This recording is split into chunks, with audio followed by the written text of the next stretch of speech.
Hello everybody, welcome back to the stream, welcome back to GT3, and we got ourselves another stream today.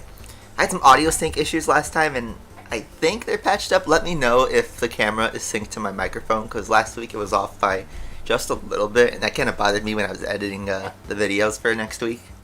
So let me know if the audio is all good. But yeah, welcome chat, SSC Games X, Lunala, Synthesis, Arish, Sawtooth, G-Force, all welcome. Batman 360 and Trizell from way back, if they're still here. But yeah, good to see y'all. Hopefully you guys had a good week. For me, another work week, but that means I'll get paid next week, so pretty excited about that. So, and I got paid last week, so it's great. Life is great. So, yeah, I hear Asphalt 9 got a pretty big update, and we'll talk about it. I might even sneak into the game at the end. I'm expecting to do another kind of long stream, so we got plenty of time to cover stuff. Right now, if you remember from last week's stream, we got stuck on the American Championship, and I did some testing outside of the stream to see kind of what's my limit, and I know what we need to buy. It'll be expensive, but I know what we need to do. And here's the situation.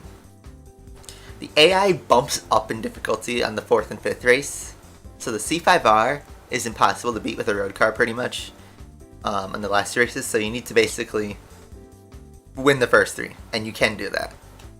So our choices are either to just chase the C5R last week, or chase the standard AI. The standard AI are also in a second American Championship, so I don't feel like doing the same type of racing twice. I feel like this time we're supposed to chase C5R. We also have a lot to talk about because F1 had a race. We had a sprint qualifying during the stream last week, and we had the real Grand Prix on Sunday, and oh boy. Oh boy. A lot of taken. We'll cover that though. Yes.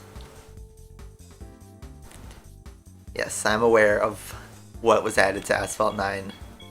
So, let's recap.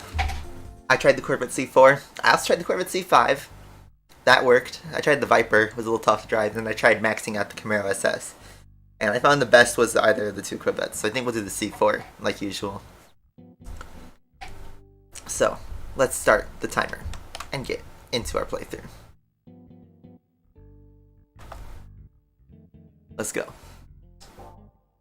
Alright, next part of our playthrough. And we need to buy a car.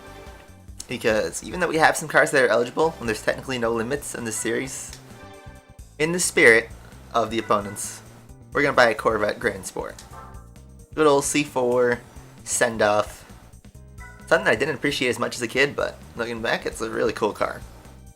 And good amount of horsepower, nice V8, nice power to weight ratio, and we need it because we need good handling. Power is one thing, but handling is another. And we need to upgrade. So, if you were on the stream last week, you know that we tried this car and we couldn't make it win. So now we're going to start upgrading. I need a racing ship. We can't do displacement up. We can do engine balancing, which I do need. Big spending, but we have the money, so let's do it. Any tune of stage 3 is an option, but I'll hold off on that. Let's do a racing muffler. Get that power. And yeah, stage 2 seems to work. 12,000 credits. Not going to do the full beans because I think this should be good for power. We need some brakes because, you know, America, they don't know how to make brakes, they only know how to make power. We're not going to do anything in drivetrain. We can't do any turbo or intercooler stuff. I do think we should pick up some sports tires. They're not that expensive. And then one weight reduction. Just to give us a little bit more leeway on the turns. Because it's differential, but I haven't really experimented with it. Most importantly, I need an oil change. We are beefing this car up. And we've dropped almost 100 grand pretty quickly. So let's hop in. Go Race Amateur League. We have the American Championship on our hands. And why did I max out this car so much, even though there's no limitations and not much prize money? It's because in this series, there is one opponent. And if you guys remember in Gran Turismo 2, there's one race, the Historic Car Cup Rome Circuit, where the Ford GT40 appears, and it's really overpowered. And if you got a real GT40, you couldn't race in that race. So it broke the rules, and it was a meme car. In this series, we have something similar. And it's not one of our opponents. So I'm going to actually reset the AI because I want one specific opponent that has a chance to show up. There is an AI in this series that is unfair, completely blazes the rest of the competition, and I'm not sure why Polyphony added it, and if they did, why didn't they add the rivals? They were going to do it like that. But it's not shown up. It's not the Cobra. Cobra's fast, but it's not what we're looking for. I'll cut the video until we get it. When's my job starting? I've been working for 4 weeks already.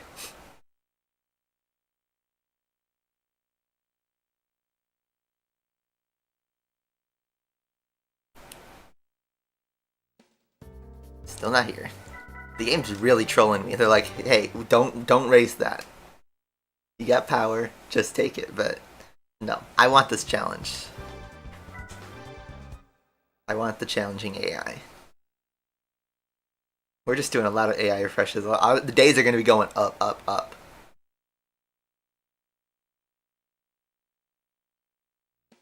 Boom. So, spot the odd one out, and it's not the Viper. It's a Corvette C5R race car. And that's going to be our main opponent for the entire series.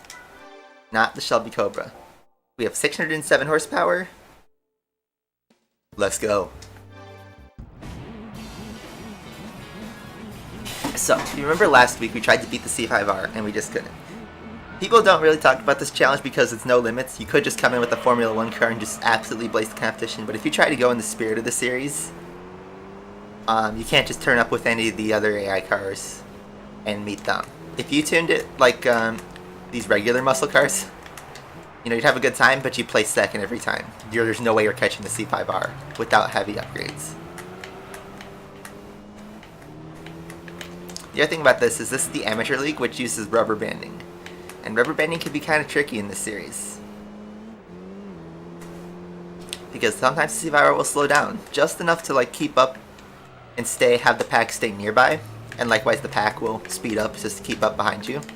But as soon as you try to approach the C5R and try to pass, it speeds up again, and it makes it really difficult to race it properly. And with the limited number of laps, you don't have much time to catch.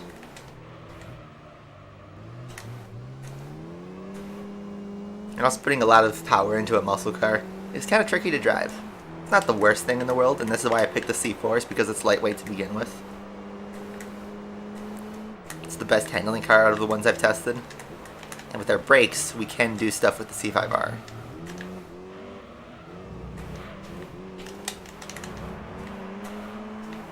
I think our most important thing is controlling second gear.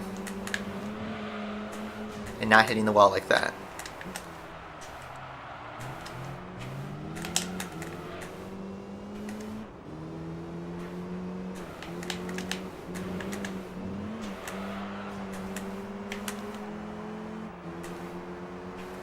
So we already knocked the gap down to half a second, but this is where it gets tricky because the AI will speed up for rubber banding. And we just have to kind of find a gap inside. I didn't mean to do it that way, but we try a dive bomb. It doesn't really work out.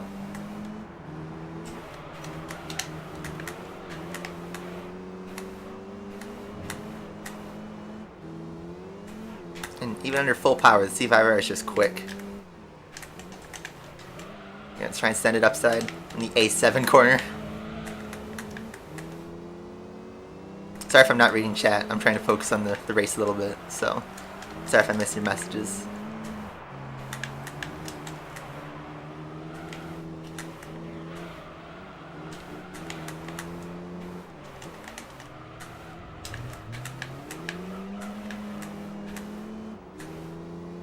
Basically, the only way we're going to attack is into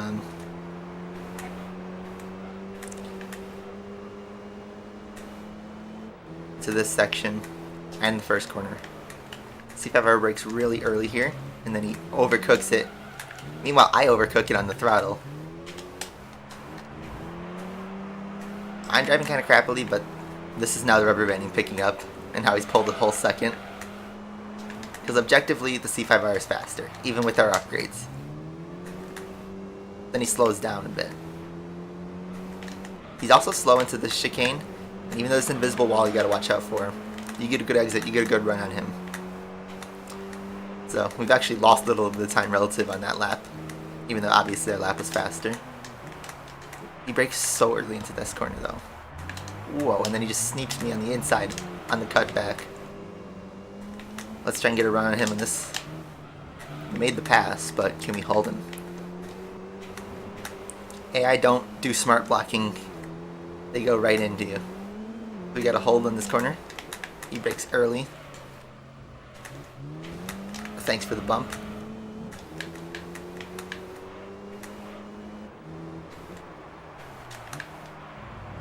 So yeah, that's the thing with this series. If you want to win in the spirit of the competition, you either bring a C5R yourself, or you upgrade it. And I'm getting real aggressive with this guy, because we want to go full Max Verstappen versus Lewis Hamilton. I overcook it on the throttle, so we're going to have to send it into the right-hander.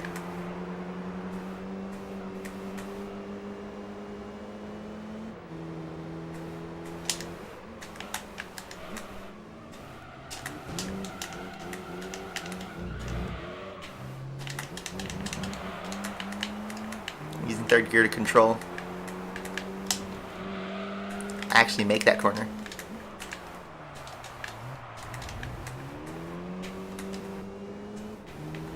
Take it easy under the chicane.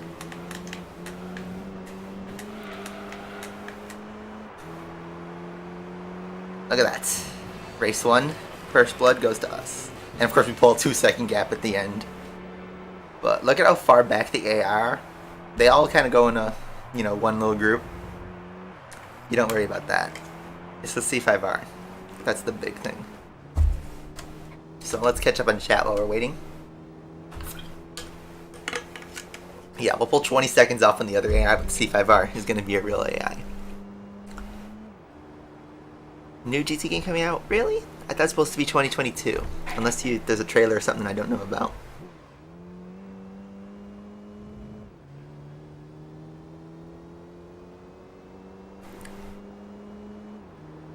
Alright. So, first blood goes to us. We have a 10-point on the board. We have 10 points on the board. 4 points in the lead. Basically, out of the 5-race series, you win 3 of them, and you got the championship basically, because we'll beat the other AI pretty easily. So next up is Trail Mountain, and this is the race that was killing us on the last stream. Grand Tour, I see what you mean, yeah.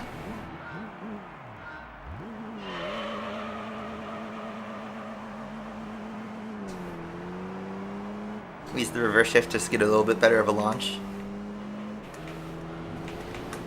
Use as much of the track we can to clear the other area because we're focusing on the Corvette C5R. You think the Viper would be our best opponent, normally. But actually the Viper is not very strong in this series. It comes back in stars and stripes. And obviously the C5R. And as I say that, the Viper is actually putting up a little bit of competition. And blocking me. I'm spending my first lap racing the Viper instead of the Corvettes.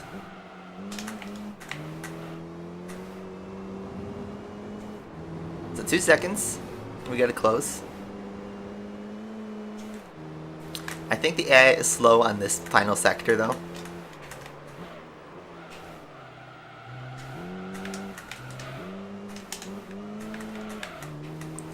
Manual transmission is really important on this this car.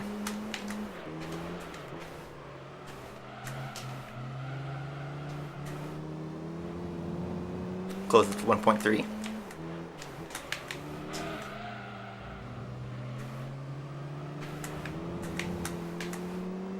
Try to slide the car in a lower third gear so we can just control it easier. Don't flip the car. Use as much of the track as we can. It goes down in less than a second. Detour. That was just messy, but I can't afford to make a mistake like that.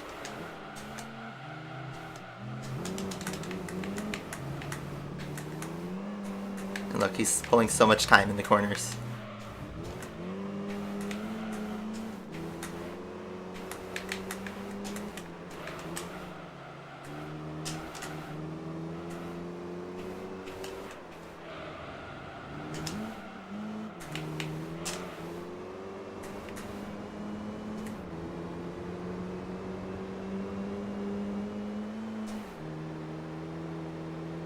Channel name?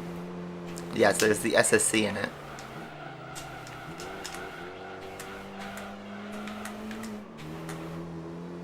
So we're a bit closer this time. We might be able to put something into the last corner.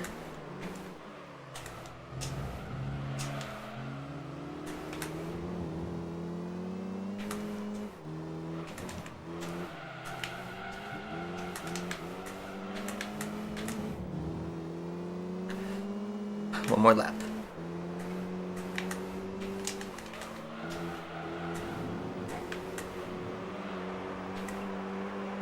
And this is a must win, by the way.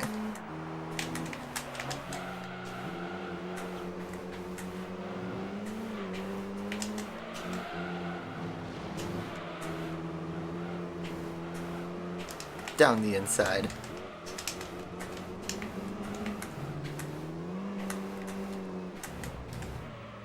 Oh, the cut. Oh man, that was a great overtake actually. Wow. I go wide though. But now the vet's gonna pick up the pace since I passed him. We have a great line through there though. Half a second in it, just gotta hold.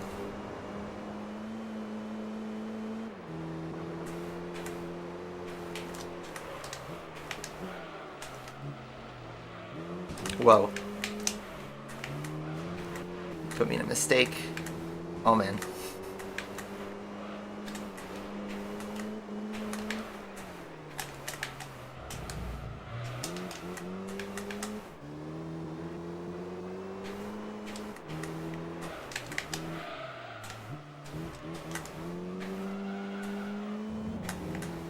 Make the slide count.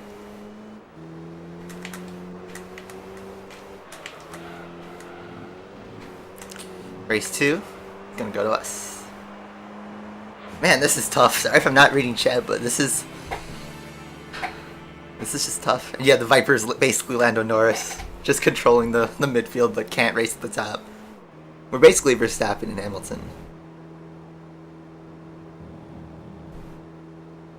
So, am I gonna do a Need for Speed Most Wanted stream again? It's not on my radar right now. I might come back at some point just to like do a casual stream, but I don't think I'll do a full playthrough again since I already did a full playthrough of it in 2018. So, yeah, stressful racing. Now we have a good points advantage. We still have to win. We're getting some of our money back, which is cool and all. I love how this doesn't show that there's a Corvette that we're racing. Should you buy Civic FD or a Lancer Evo 3? In your game? I'd say in your game or in your car collection, I'd say a Lancer personally. Alright, so 6 laps here. I've tried this race before and unfortunately you need to wall ride. You just can't beat a Corvette with downforce.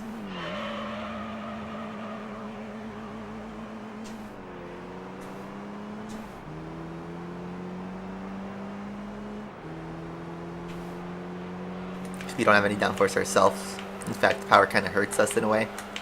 We need less weight.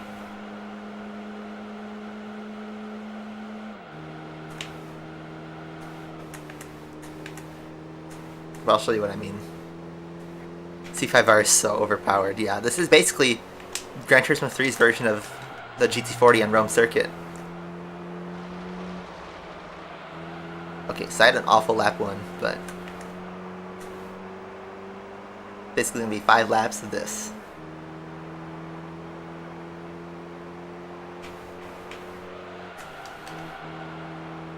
The thing I don't get is that there's the Stars and Stripes, which are supposed to be the higher class American Championship, and it doesn't have the C5R in the AI as the sports cars. But this is the American sports cars, and then a C5R. But no Viper, no Camaro, no GT40. And also no limits. Stars and Stripes has the limits, but not this championship for some reason. So you could enter a Le Mans race or a Formula 1 car or something in here. Nope.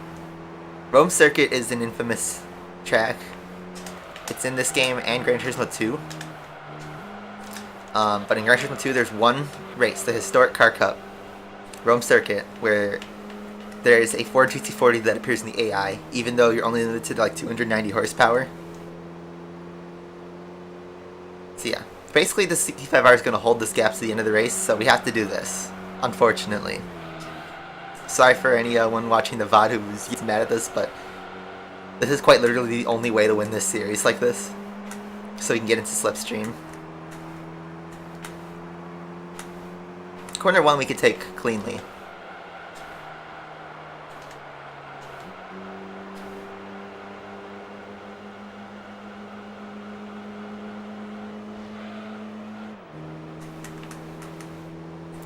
And now we'll get a nice slipstream.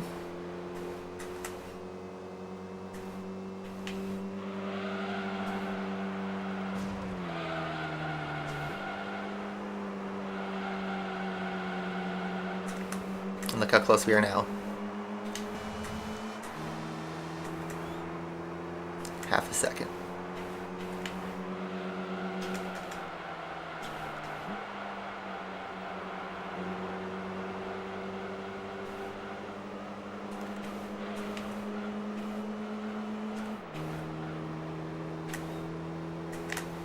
And look at that, our gap is not good now.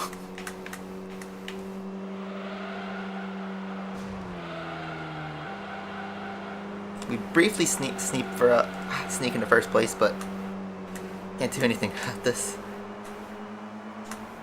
Okay, I'm gonna try an outside wall ride because this is not good. This is not very good.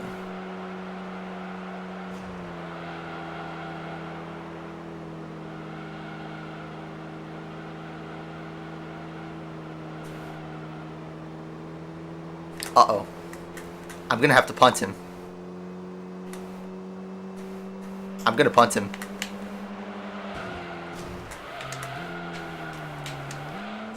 Oh, I messed that up.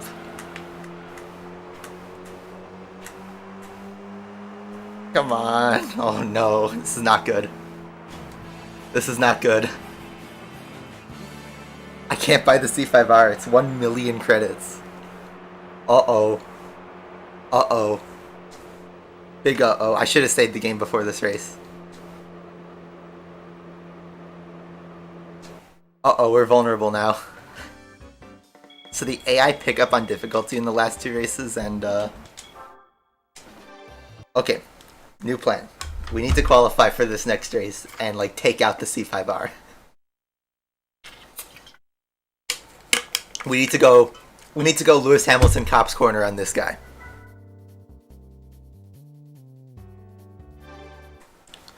So I'm gonna qualify and see what I can do. I saw Koenigsegg made a production Jesco in the orange.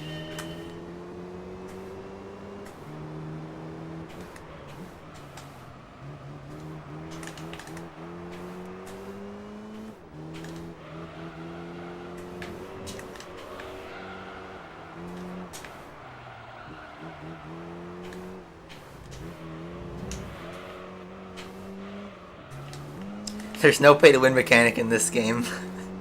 Because this is a good game. This is in 2001 before DLC even existed on PlayStation. I think the only DLC was on Sega Dreamcast at the time. Oh man, so deep on that brakes. This lap doesn't count. And for some reason they give us driving aids in qualifying, which is really dumb. It slows me down.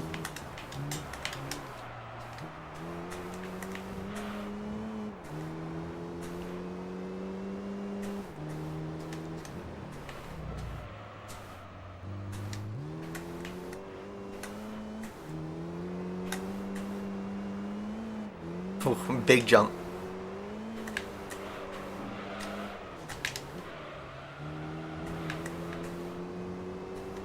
Alright, setting up for a qualifying lap.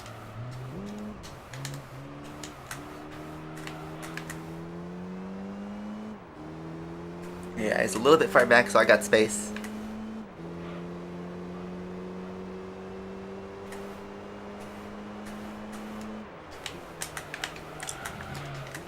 Nope. Messed up corner one. Oh, that's gonna hurt. I mean, we don't need an extreme exit, but that was unnecessary. I tried to yeet it. Viper's in pole position. You know what? If the Viper was staying on pole position, no. 136 lap time.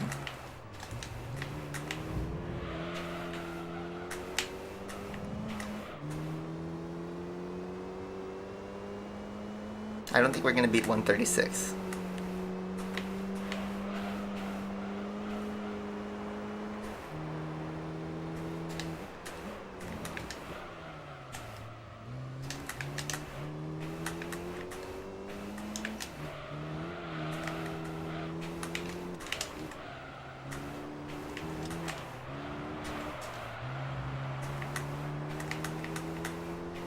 Let's see, what's the gap? Ugh, 0.7 seconds. I lost so much on the first corner. This is where like super soft tires would have helped.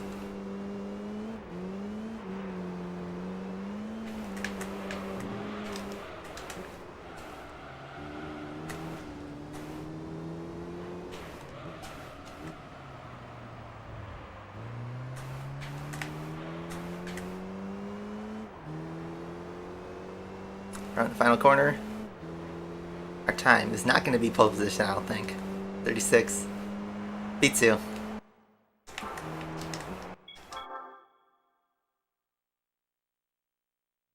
Alright. Let's do this. I'm gonna cops corner him. I kinda have to cops corner him. I have played Need for Speed Underground.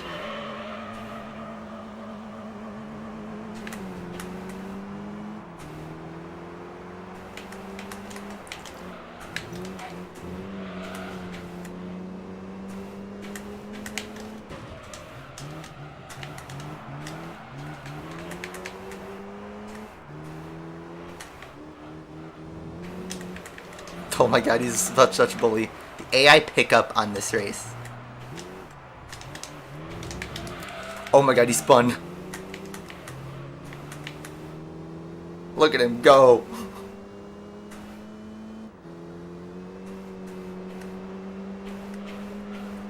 Sorry, clean racing fanatics. I'm gonna have to, like, look at this.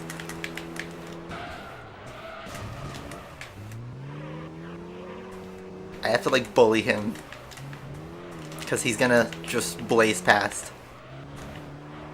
But I need, you know, to win.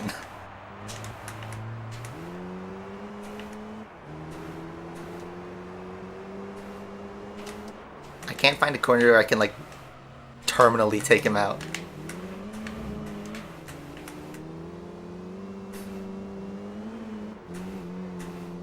Look at him pull such a gap. And he goes, the rubber banding is so fast that he like literally puts himself into the wall.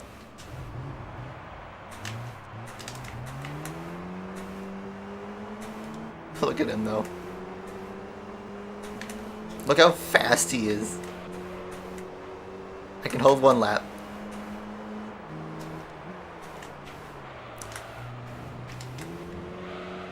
I don't know how much more I can do. I have to cover my lines.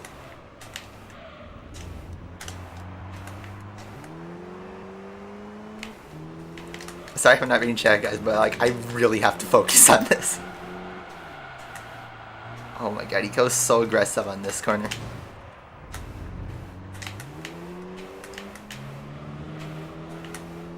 Okay, covering him on that side. Double crash. I'm sorry, but I have to Hamilton Cops corner him.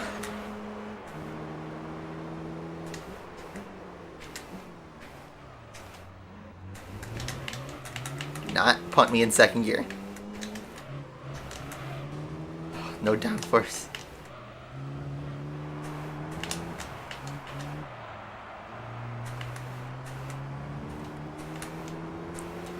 No, do not punish my line.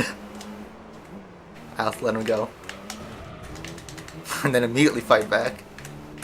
Guys, this is what Reddit thinks Hamilton versus Verstappen is.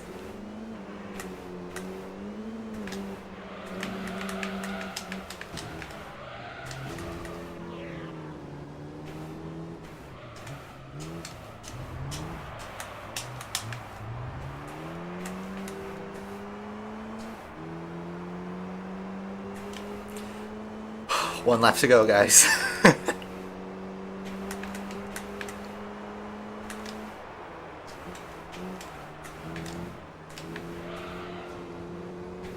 Just do the same thing one more time. Cover my line.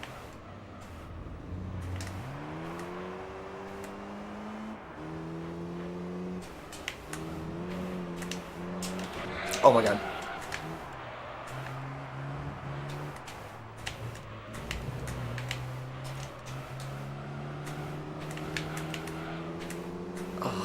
I have to punt him again. What do you mean graphics are not that great? This game came out in 2001 and it looks gorgeous.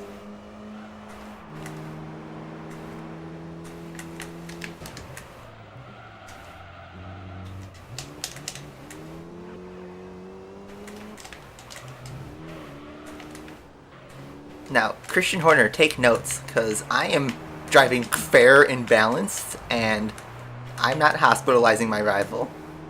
Be careful about what you say. He's just going in for regular checks after this race. Oh my god. So this corner was never good for us. Oh, almost overcook it.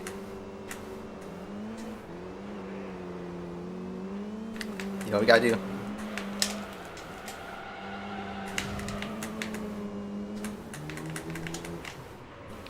Full send in the last corner.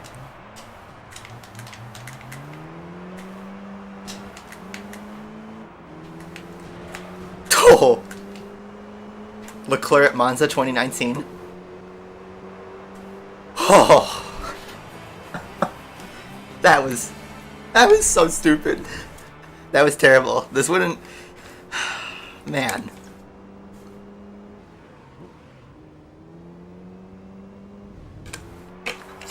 Yeah, I think these graphics aged really well, actually. And look, even the AI, the regular group, finished 10 seconds. Within 10 seconds.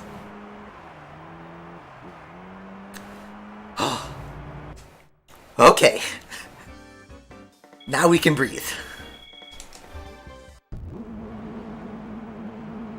That was so stupid.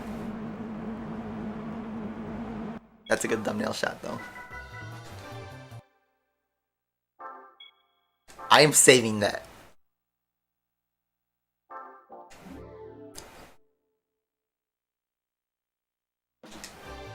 Okay. Breathe, guys.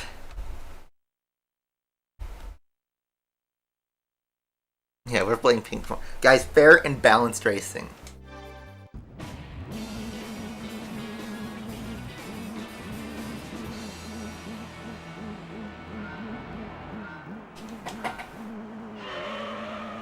Okay, I said we needed to win 3 out of 5, and that's what we did. Now, since I want to do a little trolling, what if I were to cut the corner? Okay, no, that's not going to work.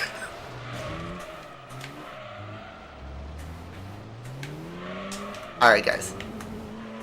So, I saved the game beforehand, so if this goes wrong, then you don't have to worry too much. But, okay, the C5R is basically unbeatable. Unless you do, like, you know, Hamilton and Cops Corner kind of stuff. Now we can race the regular AI for once, since this is what our series could have been. You know, a nice standard race where we fight closely against the Viper and a Shelby Cobra. But no, meanwhile, Corvette C5R, 6 seconds. Okay. We're gonna send it on this corner and corkscrew.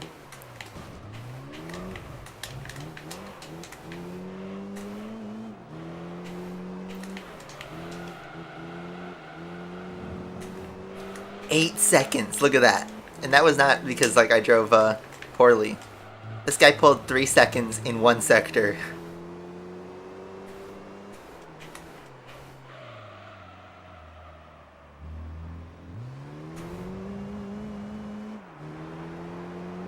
And yeah, we'll get easy second place. But, come on. We matched him on that end, but I think that's just now rubber banding, trying to hold the gap.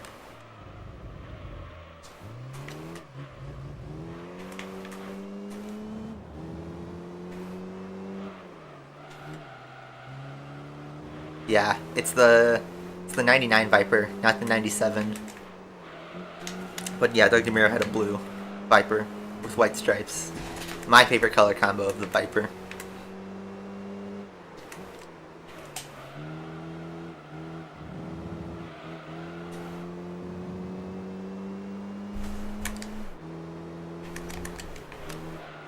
Yeah, this guy's gonna hold an 8-second gap. Because of that rubber banding.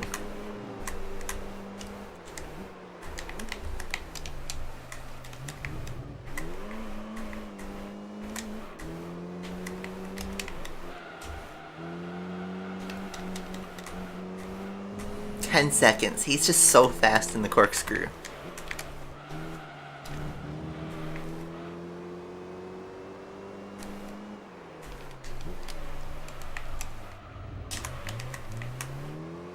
But yeah, see what I mean with the AI? You have to win 3, so I had to go really dirty on that last race. Because it's basically impossible to win. Even if I did the stage 3 tune, this would be impossible to win. You need a race car.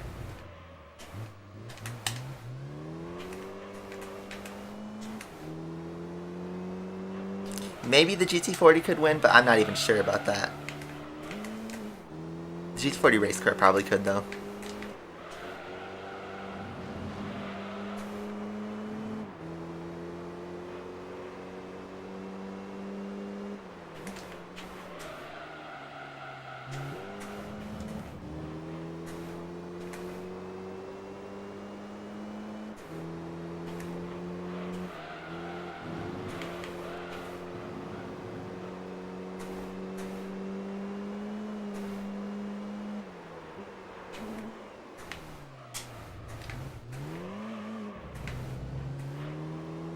Alright, don't worry if we get second place because we should have the championship locked up. Just, yeah, 10 seconds. Almost impossible.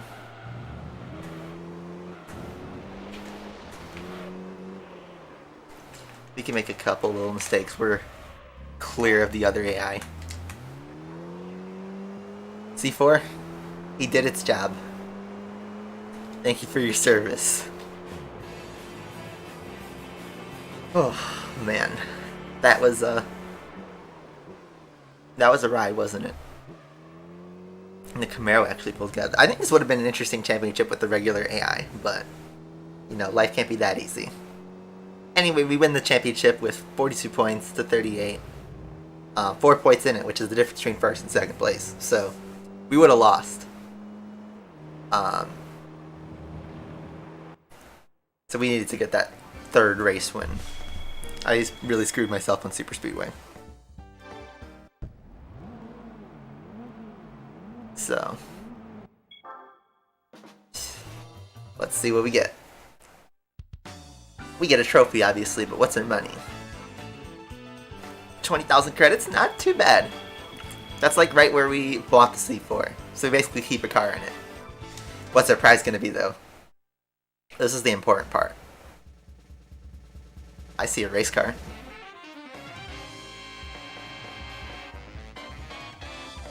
It's an FDRX7. I would have preferred the race car, but I like the RX-7. Not my favorite color, but certainly not terrible.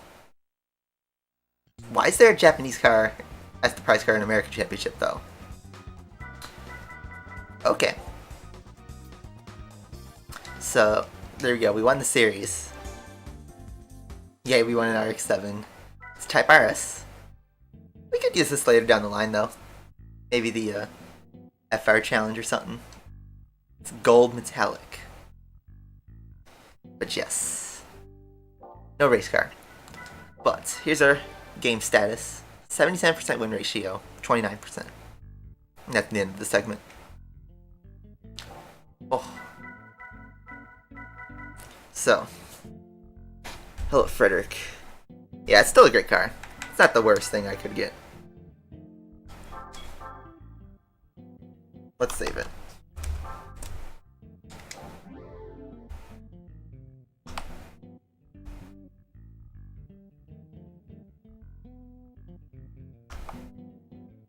Okay. So, next up, we're not going to clean up yet until we have a race car, by the way. So, we'll just wait for that. This is what's next, the European Championship. And I did a little bit of testing to see what you need. And I initially wanted to buy a car. But I'm not so sure now. The best option to stay within the spirit of the series and money-wise is the Beetle RSI, because it's got great power and four-wheel drive. But, loving the GT3 content, good to hear. Thank you.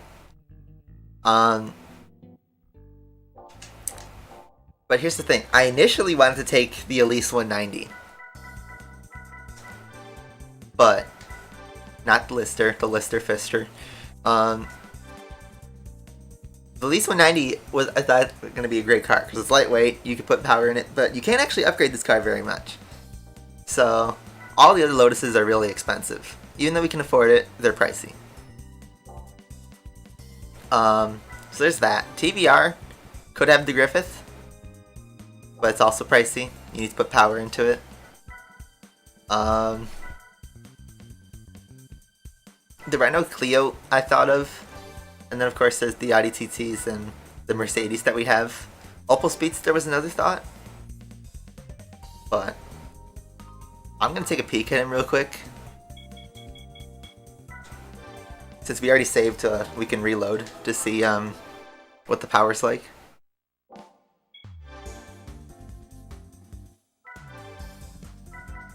We can stage 3 tune this.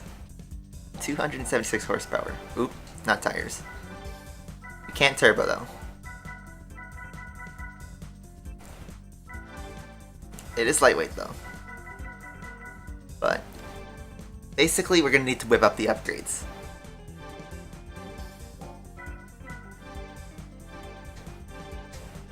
I guess unofficially we're starting the segment.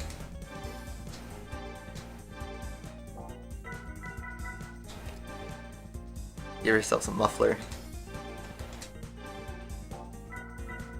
Stage 2 will give us 284 horsepower, which is pretty good. Stage 3 is really expensive. Let's try Stage 2.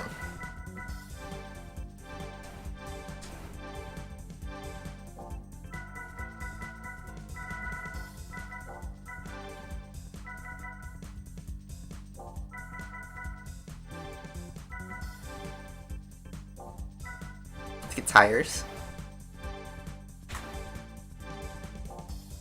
I know this car's already lightweight, but let's make it even lighter because it's cheap.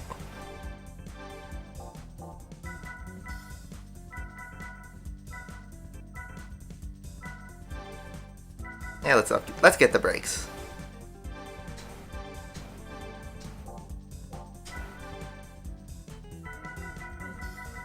Yeah, this is more interesting than using the Beetle because we already have a Beetle.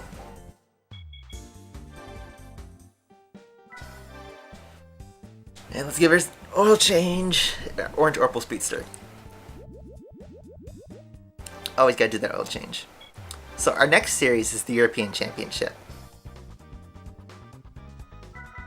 And similar to the American Championship, no limitations, same prize money, European circuits.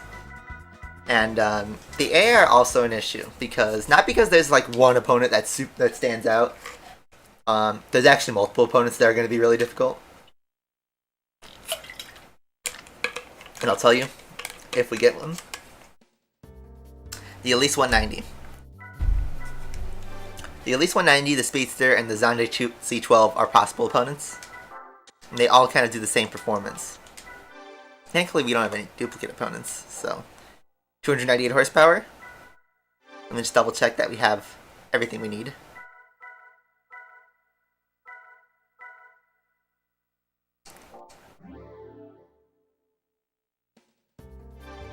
Let's go. E. Yeah, but it would be nice to have more people, but I feel like as we get further in the game into the more spicy series, we'll get some new faces, I'm sure. Yeah, A9 are trying to be interesting this update. They had a great car list and a new track that looks beautiful in the pictures, but we'll see how it is when the actual content releases. So, similar to the American Championship, we blazed the rest of the AI, and this is unknown. I didn't do too much testing with the series, so I don't know how the Speedster will do against the Elise, but let's see.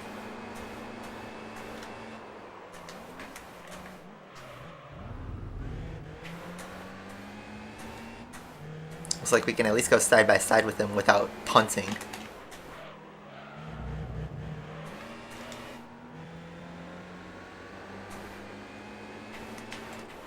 Okay, because yeah, I tried to fully upgrade the Elise 190, and it actually cannot go as fast as the AI in this series.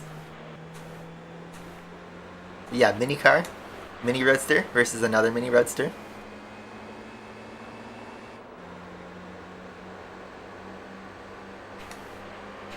I have a surprise at the end of the stream, just saying. Big spinala for the Elise 190.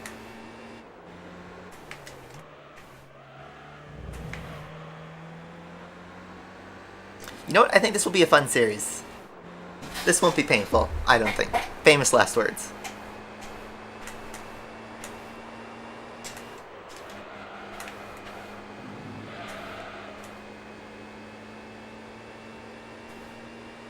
Play Among Us. I haven't played Among Us since January, actually.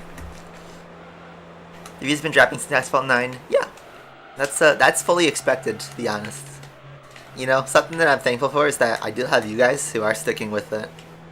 But, you know, I said in my last stream and in my Road Ahead video that, you know, this content's going to be different. Some people won't like it. But if you want to see something new, I recommend you stick around because I think this game is awesome. This is one of my favorite games of my childhood, and I think we're having a great time with it so far.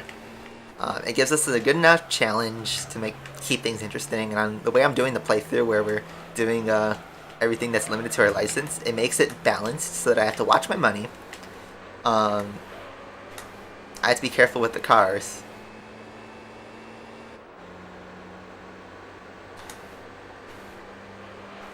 And, you know, we're trying to do everything in, like, the spirit of the competition. I'm not gonna, like, do time trial to get the Le Mans car and then just blaze all these races, because that would just make it really boring. But here, we're bringing something new to the table pretty much every single series. We're buying new cars, we're trying everything out. We're not just putting the turbo on everything and just calling it a day. Although this NA tune-up with a bunch of muffler and engine balancing and all that, that does seem to start to become the normal. But trust me, that's how late game becomes. You need to upgrade your stuff.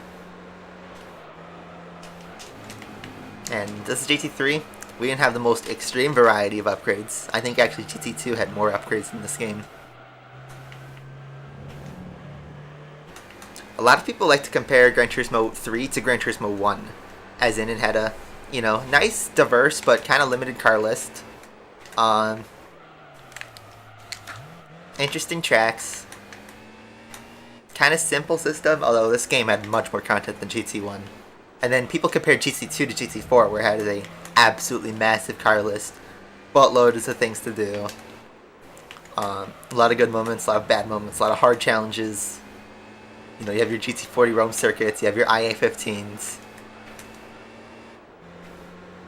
In my opinion, GT4 is not only the best game in the series, but one of the best racing games of all time, considering its age and its legacy.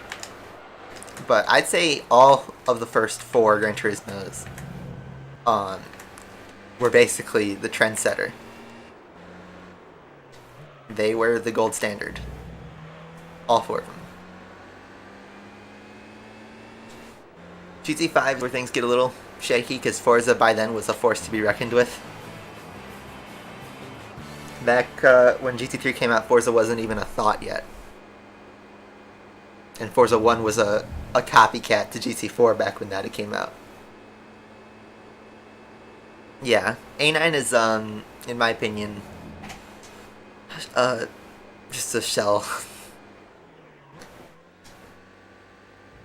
It's not the experience it used to be. Space Jam 2 came out, yes, and there's Big Chungus and Rick and Morty, and I can't believe I used that in the same sentence and did not talk about the Redditors. Yes, the good old days when this game was fully completable. Back when the game would cost, $60, but you got a full game. And you know what? This game was actually bundled in with PS2s.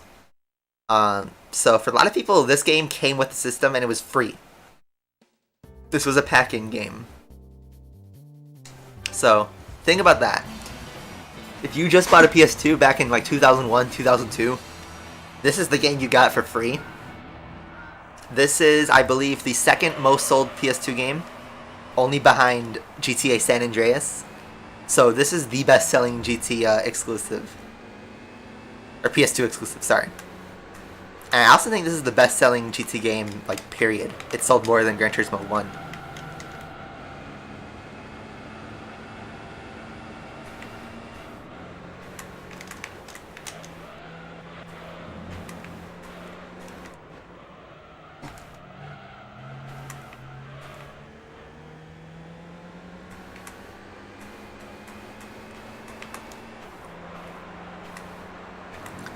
There's a YouTube channel called Casey, who makes good like racing game documentaries, and she just recently did a video on Gran Turismo clones.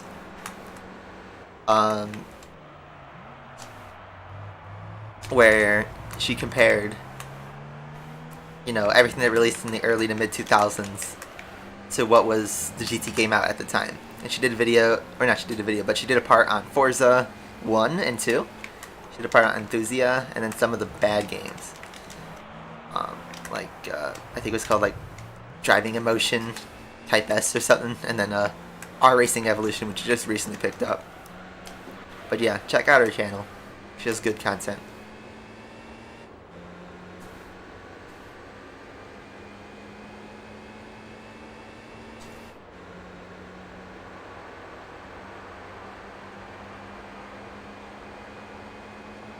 So here comes the Elise. I was wondering if we need to detune the car, and I don't think so. I think the AI pick up also in the middle of the series, so we just gotta watch our guard. The Elise, for some reason, has horsepower in this series.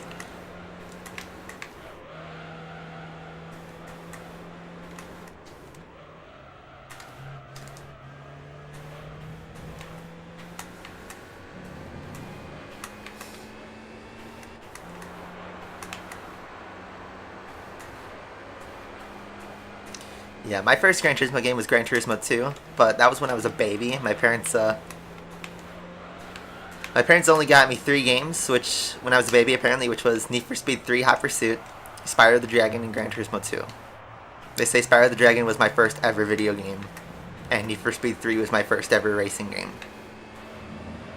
And I think those are 2 amazing games to start out your gaming career on. But I couldn't even remember at the time. My first gaming memory is this game. I do remember playing this game when I was 4 years old. I was like sitting in this like inflatable standing chair thing in front of my TV in my living room playing this game, and that's where I like love the Mazda 787B because of its color and its sound. This is basically my parents would like show me action replay in Game Shark and just give me cheat codes to play everything. So I was just driving around like a little idiot. And then I got Gran Turismo 4 for my 5th birthday. That was the year it came out, 2005. It was like just a couple months since the game was out, but obviously I had no idea how the internet or trailers or anything worked. So the first game I ever remember getting as a present was GT4. And, you know, to me, I was like, oh my god, there's another one? And indeed, there was another Gran Turismo game. And, you know, I played GT4 throughout pretty much my entire childhood. And back in high school, I did a 100% pure playthrough, no cheat codes or anything. And I was able to do it. Here I'm coming back to GT3. I never 100% in GT3. I came close a couple times, but some of the late championships were real slugs, and I didn't have the patience as a little kid to do them. Now I do have the patience and the skill. That was the other thing, is I could never pass the license test when I was a little kid. Not even bronze on the later ones. Obviously now I can get all gold. So, looks like we've gapped the Elise quite a bit. Which is weird, because the Elise was about to pass us on the end of lap 1, and now rubber banding has backed off. Yeah, memories everywhere. Nowadays kids are playing Fortnite. I had no idea online gaming was a thing until I joined the PlayStation Network in 2011 because I got Gran Turismo 5 for Christmas 2010. And I saw the game had like online features. I'm like, ooh, what is this? And you needed to create a PSN account, and that's how the name Hot Dog 1 was created, by the way. You're messing around with Dirt 5. I've heard the game's not bad. It got updated recently, I think. But welcome, Santito. Yeah. The PS1 that I had when I was a little kid is right there. I don't know if you guys could see it, but it's one from the 90s. My parents got it when they were dating. As cute and cheesy as that sounds, that's arguably one of the reasons they're still together. My parents are still happy, so regardless of the PS1. I don't think they've played the PS1 since the early 2000s. But yeah, pro tip: if you're ever in a relationship, buy your girlfriend a PS1. You guys will be happy. All right, Grand Valley, race 3.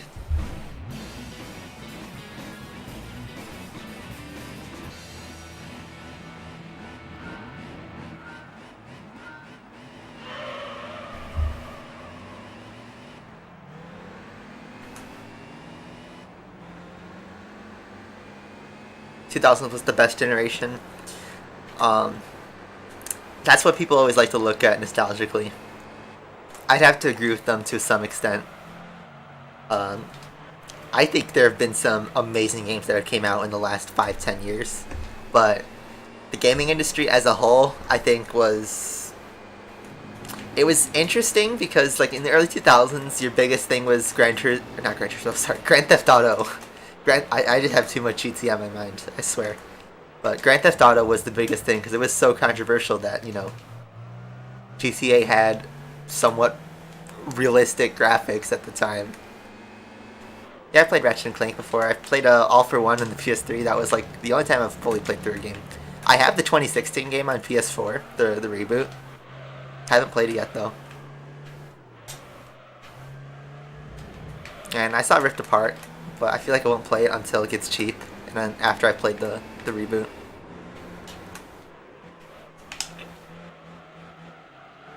But yeah, GTA 3, GTA San Andreas, and Vice City, those games were always like in the news, being talked about as controversial. And then that's when Xbox Live was starting to crop up, you know, Halo 2. And, you know, everybody was like scared. And the game industry also had a lot of shovelware, a lot of really crappy licensed games and cash grabs, and they still do, just in different ways. But man, there were some amazing quality games. I'd say from like 1999 to 2007 was like the game industry's best years in terms of quality of games. As a whole, there have been some amazing games that have came out since 2008. But I think 2007 was the last like amazing year of the gaming industry because like on all fronts you had, I think it was Halo 3, God of War 2, Half-Life 2 Episode 2, Team Fortress 2, was it Metal Gear Solid 4? I think was that year. Super Mario Galaxy. Like that year was stacked. That year was stacked, and that was before I was like super into like reading news on the internet and stuff. If I had known back then, oh man, that was cool. I didn't start following gaming news till like 2011, 2012.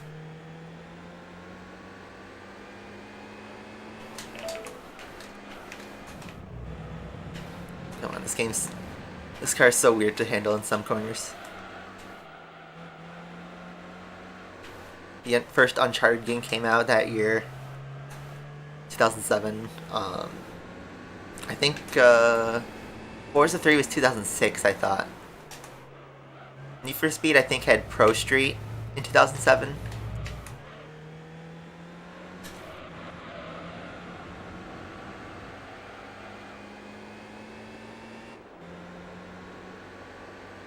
But yeah, correct me if I'm wrong, or tell me more of your favorite 2007 games. Just to add to the argument that 2007 was stacked. Yeah, Forza 3 is 2009. I knew that. But yeah, I argue that year was like the last year gaming had its like true renaissance. And don't get me wrong, great games released in 2008 and up, but that's where the industry started to change a little bit. I'd argue it was still good from like 2008 to maybe 2013, about then. Because then you had games like Uncharted 2, Forza 4, Gran Turismo 5, the first Forza Horizon, The Last of Us, the first one, Bioshock Infinite, Red Dead Redemption, nice drift. Need for Speed High Pursuit, yep.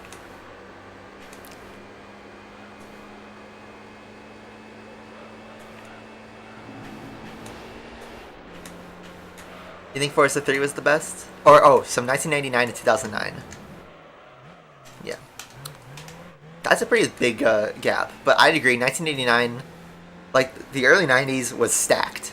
Because of, you had games like Super Mario World, Sonic the Hedgehog, Mortal Kombat, Daytona USA, Ridge Racer. Those were like the early 90s. Super Mario 64, obviously, in the mid-90s. Ocarina of Time. The first Gran Turismo, obviously. Would have been interesting to grow up in the 90s, that's for sure.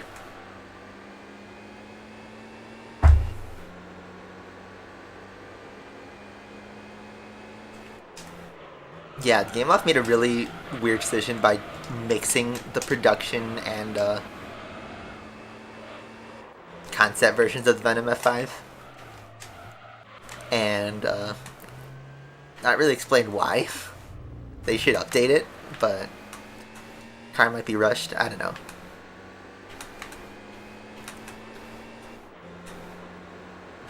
Yeah. I got Burnout, of course. Burnout was 2000. Burnout 3 was 2004. Burnout Paradise 2008. Like, yeah. Race 3, all done. This is kind of a boring series. I thought this would be quite difficult, but I don't want to take off the upgrades because the Elise is holding up with us.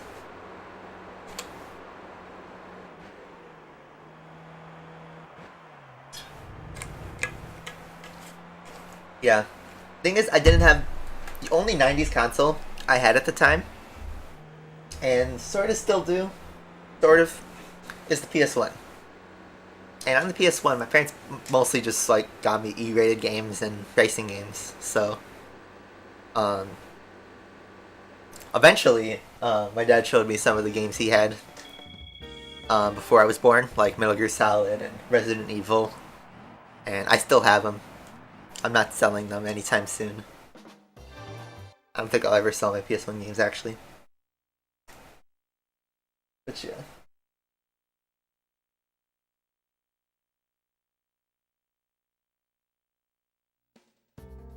Chrome circuit reverse. Pretty cool.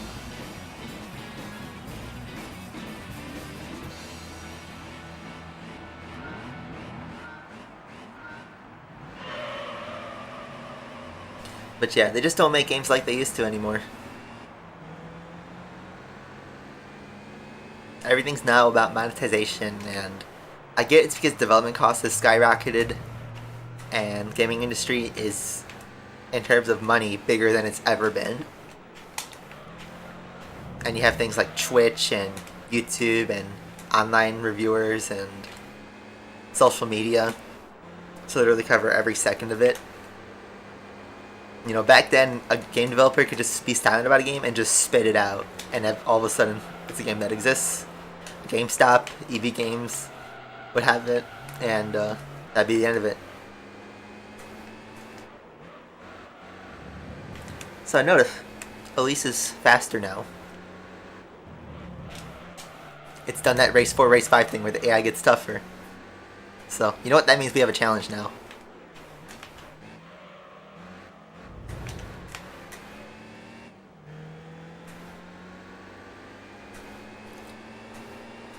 Yeah, Venom F5 is a Legend Pass special event card. So similar to the Devo and I don't remember what else has been released.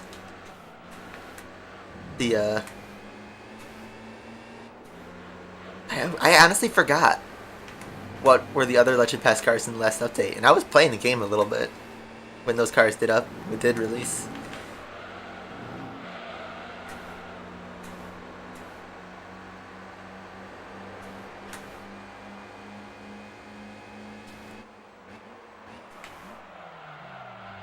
Was YouTube a dating site? It was a video. It was always a video sharing site. The Mazzanti. Whoa. Crimson, thank you very much for the $1. Appreciate it. Thank you very much. Have a great day.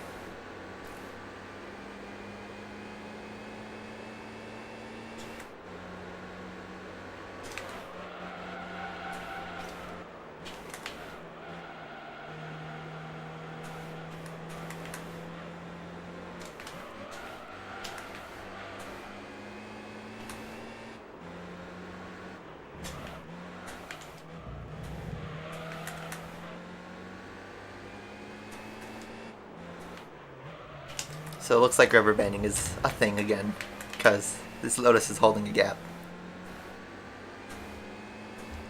You get into this game again? Wow. I am... That makes me happy. That makes me happy that, you know, when I show you guys these, like, classic games that I grew up with, that it inspires. If it inspires just one of you, that makes me happy. So, thank you. Thank you for that. Now let's catch this Elise.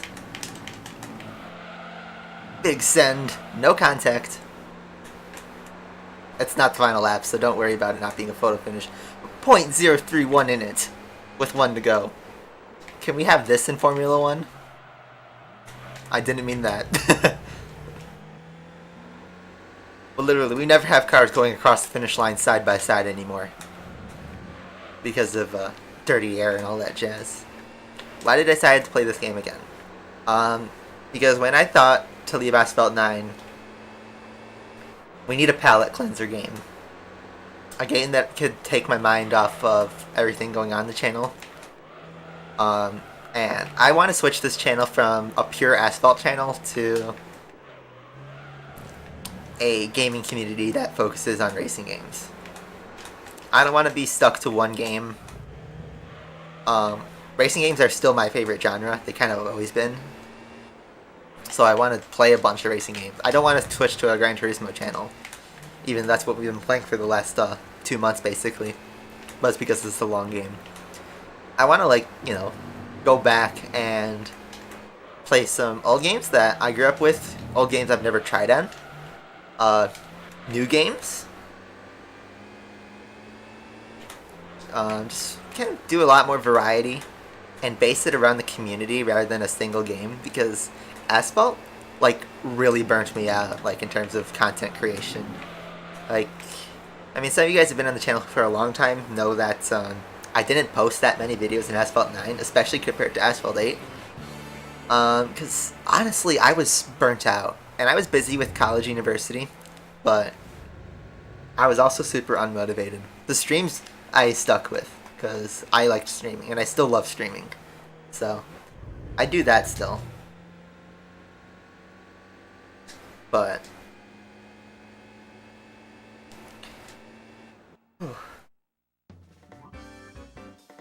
this game is a good palate cleanser because it makes me feel a lot of nostalgia, because I played this game a ton when I was a kid.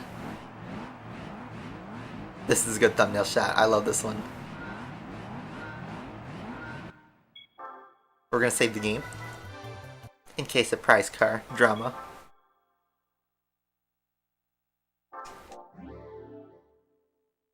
Yeah, the C5R. We bullied that C5R, but you know what? That's the only way you can win that series.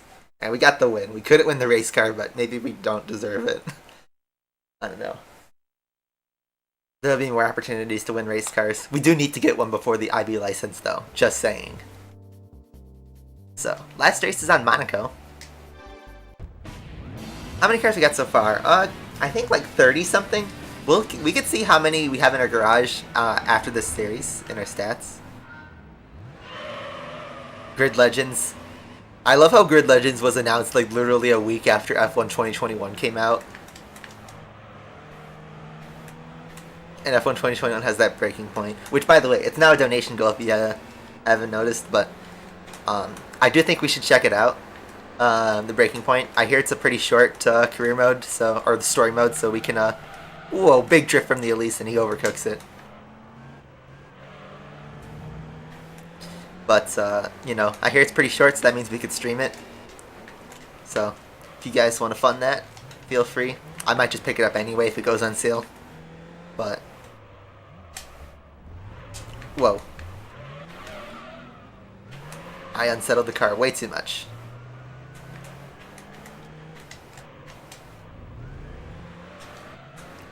We should all race Lotus Elises on Monaco instead of F1 car.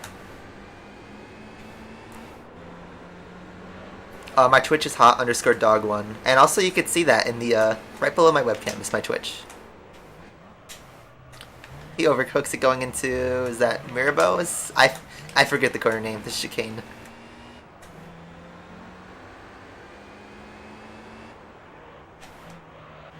I should learn the track names better. Because this is literally Monaco. I know this is swimming pool, obviously.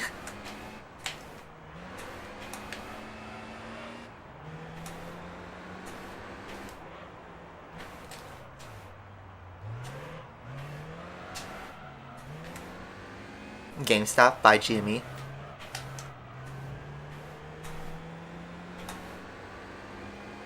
The F1 British Grand Prix. Oh my god, I never talked about it yet. I briefly mentioned that it was spicy, and you know what? I think that's the best way to describe it, is spicy. Now, I was at a car show when it happened, so I watched in public lap 1, because that was it, and then the last like 10 laps. All I'm gonna say is that crash was inevitable. That was gonna happen. I saw that coming from 5,000 miles away. Because before we talk about the elephant in the room, on the start, so it was Verstappen in first, Hamilton second on the grid. Hamilton gets a great start, and they go side by side into the first corner. Verstappen goes off track and then chops Hamilton, so to cut off that lane, and takes back the lead. So that's one corner and one aggressive move. Then they stay close and then go into is it Brooklands, I think, the one where you go down on the straight and then you hard brake and go into, I think it's Brooklyn and Luffield. It's the left-hander that goes into a right semicircle. Verstappen sends an extreme line to hold his lead and leaves most of the track, but he stays in the curb, so it's not a corner cut, just to cut off Hamilton once again. That's two aggressive moves before he gets a cops. So Hamilton drops back, gets a really good exit on, I think it's Luffield, and they're going down the old pit straight. Hamilton has a fat slipstream coming in. And in the sprint race, Hamilton tried to overtake Cobb's corner from the outside, and it didn't work. And he couldn't catch up Verstappen later in the race. So he stole the dummy on the outside. Max covered the inside, but Hamilton decided to double down and take the inside line. So now Verstappen has a defense that he needs to pull off. And Hamilton needs to make sure he makes the corner. Hamilton doesn't make the corner. His front left taps Verstappen's rear right. And since they're going 180 miles an hour, I think, that pops off the rear right of Max's car, and off he goes into the barrier. At 51 Gs was the impact, which is extreme. That obviously red flags the race. They say Verstappen hospitalized, but he walked out of the car and was taken to the hospital for checks and released in 2 hours. He was not hospitalized. That makes it sound like he broke his bones or something. He might have gotten like a light concussion or felt dizzy or something, but as far as the public knows, he's fine and he'll be racing next week. So, not as bad as the media puts it out there. But yes, Hamilton, obviously with clipping that goes wide, Charles Leclerc takes the lead, the race is red flagged, and then the Grand Prix restarts with Charles Leclerc having a perfect race that obviously goes unnoticed because every social media pundit is talking about the crash on lap 1.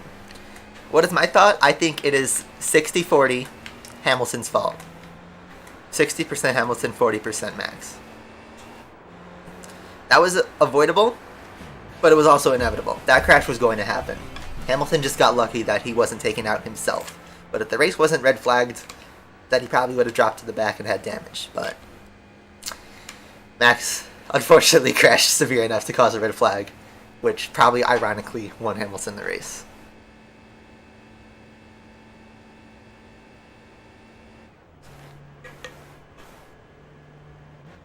Anyway, that is a clean sweep of the championship.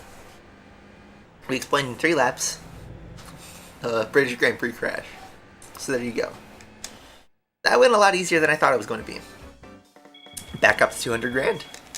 There we go.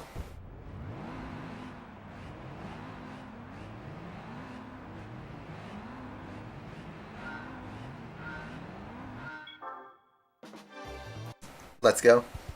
Congratulations, we've won a trophy and prize money. What's gonna be? 20,000 credits. I saw the high rake on that guy. Look at this guy's high rake. Thick. Anyway, he's got a nice pink helmet. What's our prize card gonna be?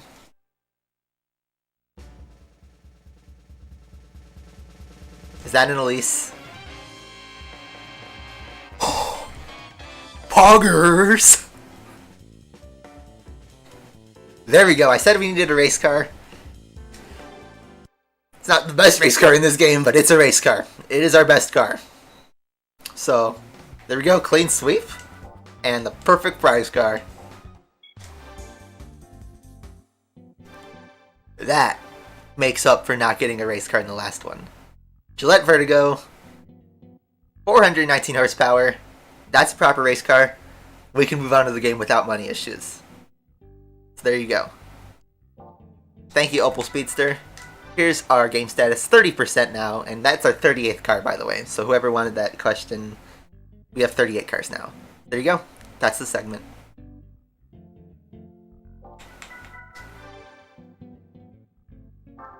Yes, you could rerun the championships to win more prize cars. So, for example, the Camaro race car was one of the prize cars in the American Championship. I could rerun it and get it.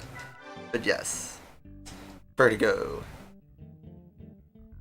Fun fact, I have a tune on one of my memory cards that I have saved that I could load it up at some point that gives this car a wheelie. And anyone who knows this channel knows way back in 2014, I did a video, a live commentary, where I showed that wheelie setup with the Gillette Vertigo. And my squeaky voice, when I was sick, did that. And that was a really cringy video, but I still have that tune saved on that memory card. I still have that memory card, and the tune is still there. So we could load it up, but you need to upgrade it.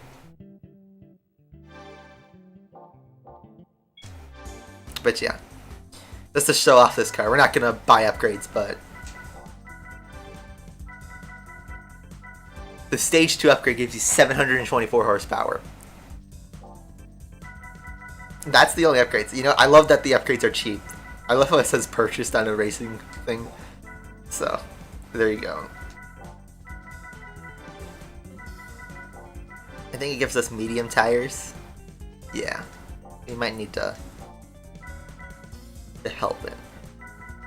There's only 2 upgrades you can get for this car, by the way.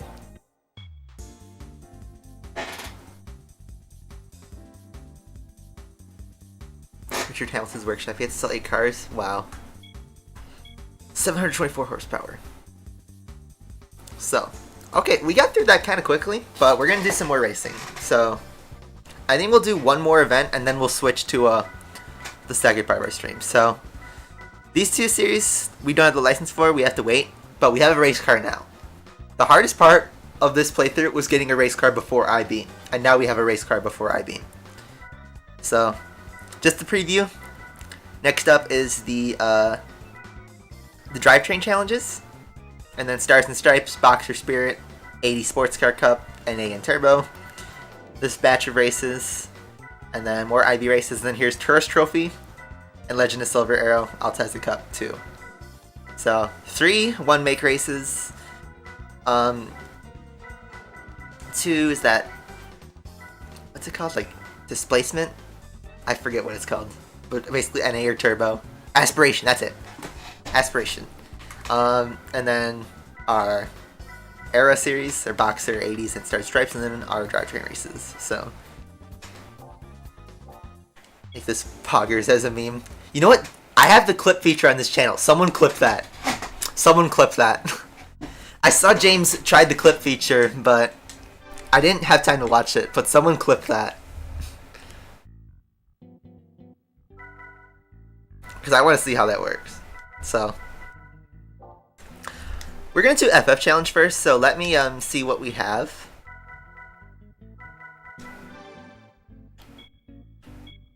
Wait, drivetrain is NA or... Oh wait, here we go.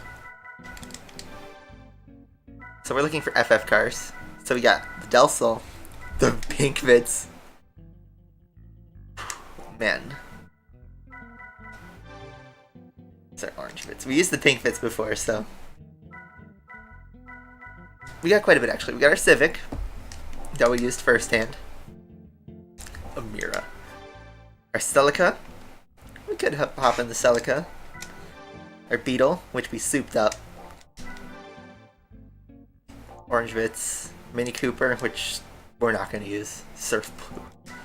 Our Integra, which has thick horsepower. I think we might use that in the professional series, though. Our Acura RSX. And then Vitz and a Del Sol. So let me just see what our AI are in that series.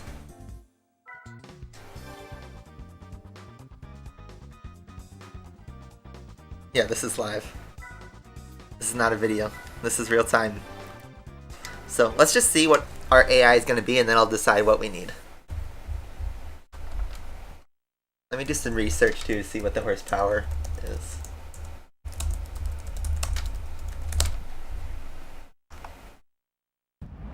So there's a Del Sol, Alpha, FTO, another Celica,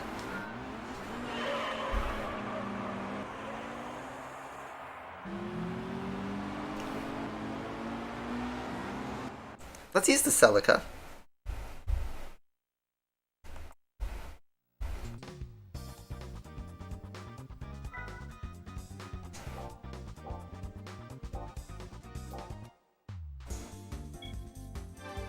So here's a clip.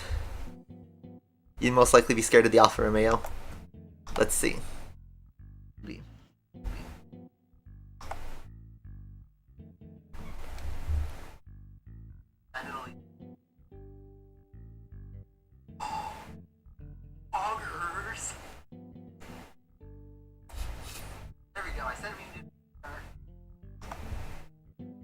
Wow, so it's literally just quite a clip from the stream.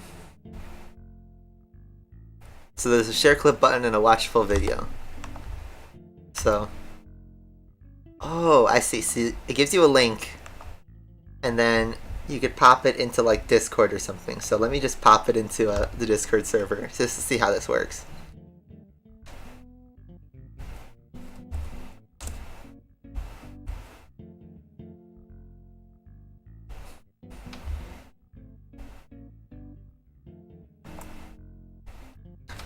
From the Japanese Championship, we won an Evo 4. We won a yellow Evo 4 again, which was cruel because we already have a yellow Evo 4. And it's like this sandwich of Lancer evolutions. But look at that, Evo 4, Evo 5, Evo 6, in order. But this is one we won in the Beginner World Championship. And then we won an Evo 5 from 100% in the Beginner League. And then Evo 4. That was just cruel. I thought about recycling the prize car for that, but I don't know if... I don't like to do that because that kind of like cheeses the game, because there's a lot of series where there's a lot of series in this game where a car is only available in one specific series. And a lot of times I think about prize car cycling on that, especially when we get to the professional league. Because there are some complete BS prize cars that are mixed in. Looking at you, professional GT All-Stars. But, okay, so let's find our Celica. 180 horsepower. Let's hop in it. Alright, so, next segment. I already hopped into the car, but we're going to be using a Toyota Celica. And in terms of upgrades, I don't know if we need any. We could NA tune up just a basic amount, but I'm not sure. But since this is the Amateur League,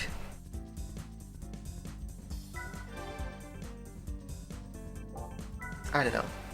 Let's try NA tune up Stage 1. I have a feeling we're going to need it. Tires. I feel like the FF challenge is where tires start to become an issue. But let's see.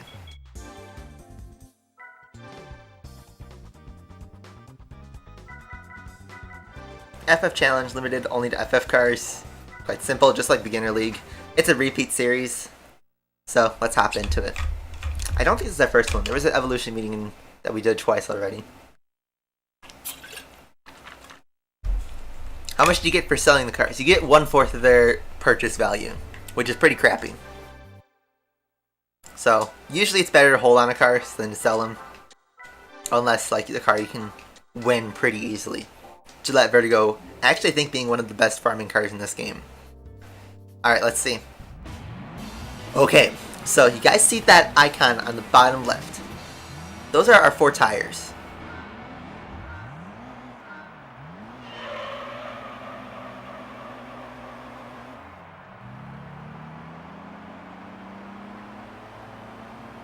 And this is a 5-lap race. So, not only do you have tough AI, but we also have tires to worry about. Now, I don't know if tire wear is going to be huge on this race. It might be.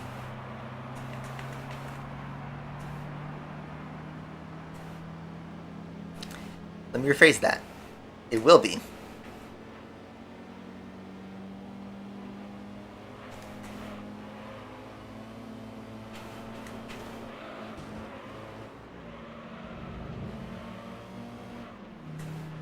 Because look at that.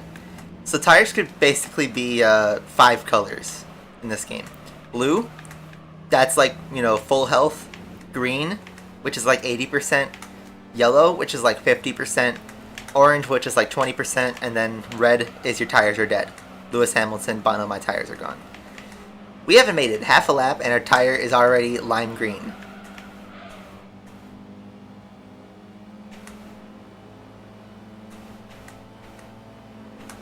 Also, our car is slow.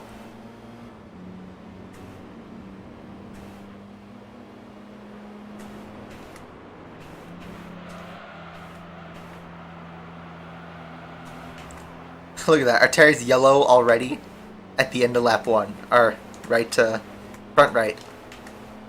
We're keeping up with the back of the AI, but the front of the AI is not good.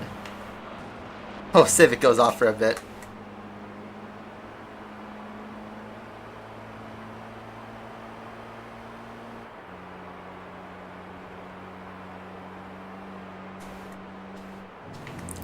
I don't think a tire will last 5 laps, let alone 3.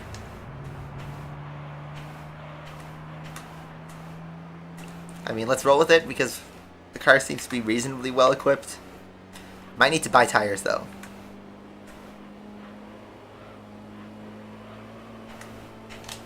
So this guy asked for a 5-minute ban, that's funny. Okay, so that was a mistake, but I have a feeling we're going to have to reset because these tires are not going to last. Going full Hamilton on this. Because our front tires are yellow 2 laps in. And the thing is, it's just not... It actually does affect the performance of the car. Tire wear. Once your tires get orange, you start to feel less grip. And obviously red, your car becomes virtually undrivable.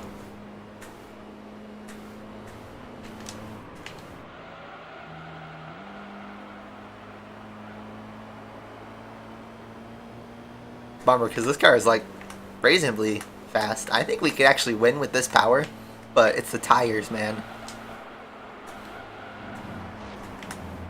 Our tires are orange. Okay, so I'm driving crappy, but it's the FTO. Next sprint race will be at Monza. In my opinion, that's not a good thing.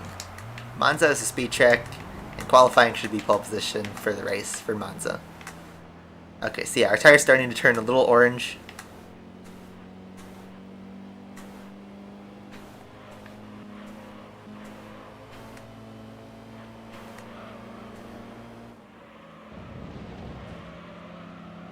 Okay, I'm gonna reset. So, we need tires.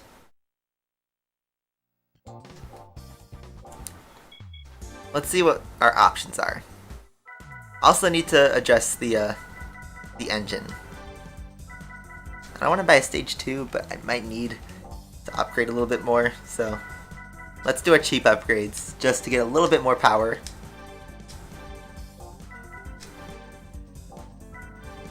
Port pal should be good. This should be enough, power-wise. And then tires. Now, sports tires could be good. But will they last? Or do I need to buy slicks?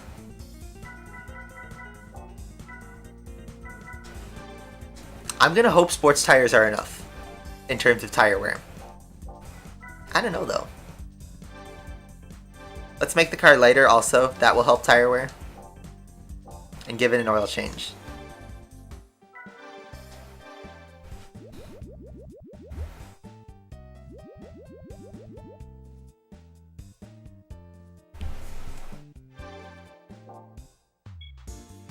Okay, let's try again. Amateur League. I don't know why, but just a side note.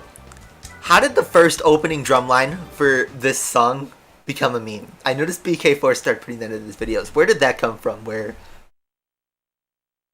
the first 2 hits of the drum line and the bass line. When did that become a meme? I don't know. Same opponents. We got new tires though. Let's hope this is enough. Just with our little bit extra power.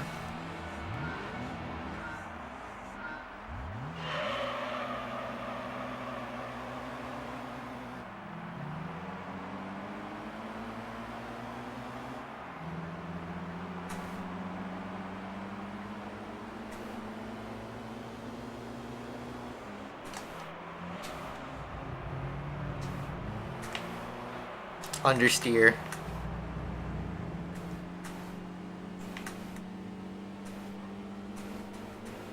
Okay, well at least now we have power to definitely compete.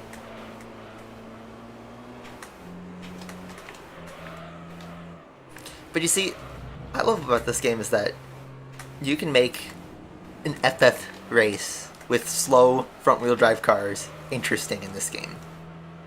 Because now we have to worry about tires and just speed conservation.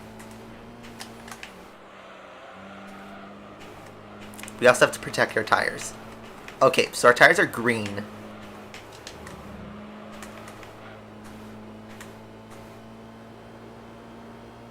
I think it's the same issue with the normal tires.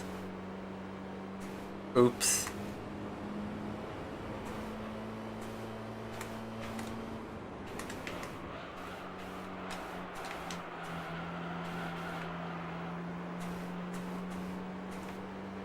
Okay.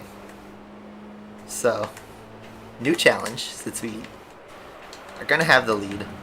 FTO goes wide. We give him some space, but we're going to take the lead. Our rear tires are also starting to wear a little bit, interestingly. Okay, so lap 1, and our front tires are lime green, which is not good. Objective, survive, is all I'm going to say. We got to take it easy on the tires, stay quick, but keep some life in it so that we can race a little bit. Kind of like modern F1. Use low gears, don't slide the car too much. Don't use second gear, because that wears the tires.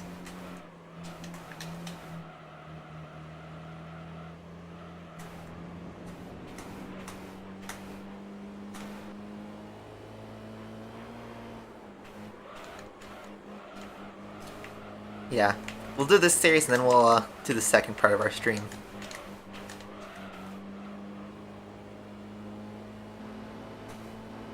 So the other Celica, the newer Celica,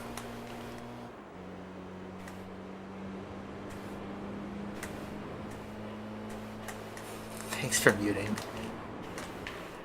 Man, Twitch chat would be fun with this channel, I feel like, to an extent. Okay, so lap 2 and our tire's yellow. Our front right's yellow.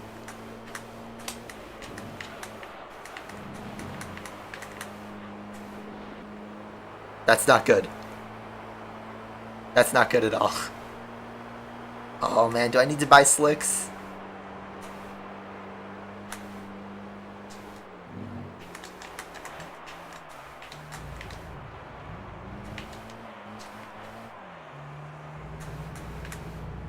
This is a good testing ground to see how the other series are go, because I don't know if 5 laps can hold a thing of sports tires, or if you need racing tires from here on out. Basically, after this point, every race is tire wears now. It's a difficulty spike. And yeah, rubber banding's still a thing. Alright, so we're approaching the halfway point, and we have a solid yellow on our front right.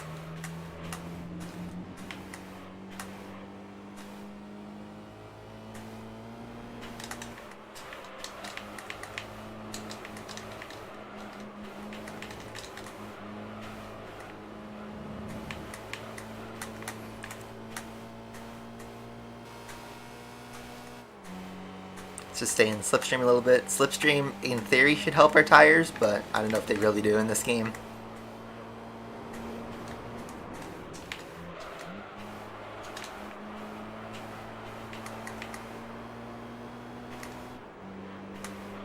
Tires burst? No, but you basically lose all control.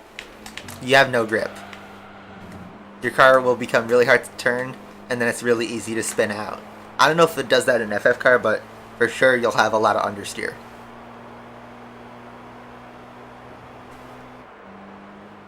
You should use the meme car. You mean the Gillette Vertigo? It's not front wheel drive. It is, I believe, mid-engine? Or front engine, I don't remember. But it's rear wheel drive. Okay, lap 4. Still solid yellow on our tire. Now, I don't think I'm colorblind. Some of my friends always like tease about like, oh, that's not red or whatever, but I argue that I have a solid yellow on my front right.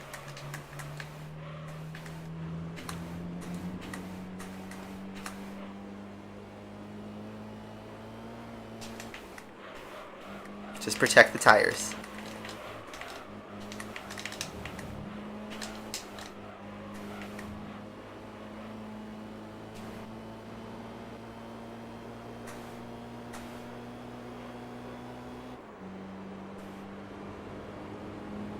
The Freedom Phone. I haven't watched the Mudahar video on it yet.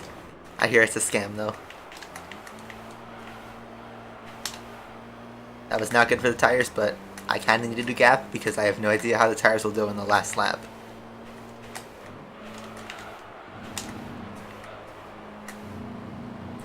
Alright, so I noticed our tire is starting to turn a little bit from yellow to orange.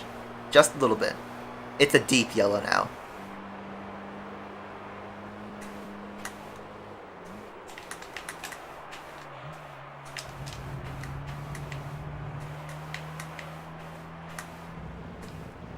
I think we'll make it though.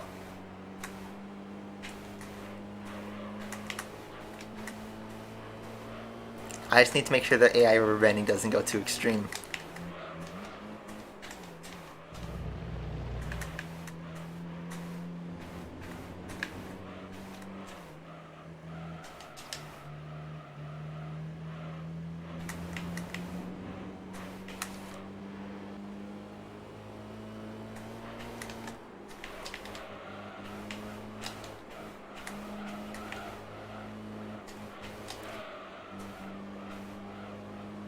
So that's a light orange now, I'd argue, on our tire.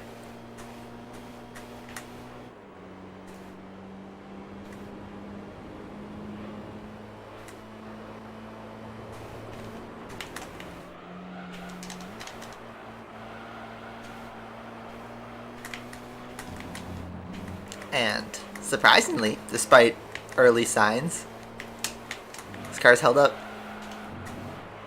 I don't know if tire temperature is a huge thing in this game, but maybe it is. But tires have held up throughout 5 laps. We take race 1. Wow, okay, pretty good. I timed the upgrades right, and the tires, sports tires, are good. I feel like for the heavier cars, we're going to need racing slicks. But this is a good base.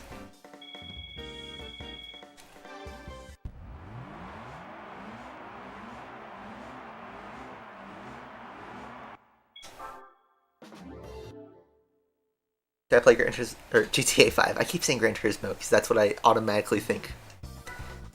Rome Circuit 2. Oof. That shouldn't be a worse track for tires, but let's see.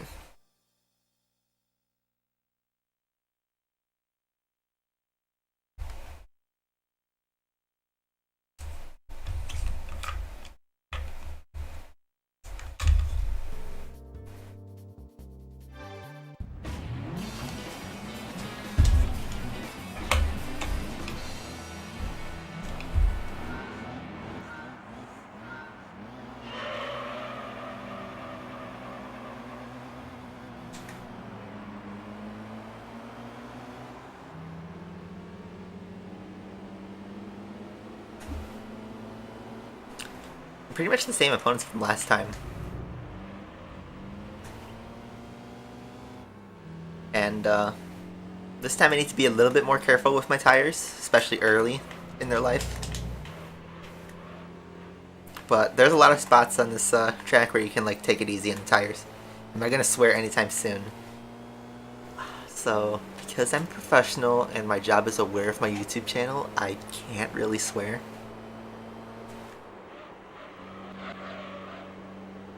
But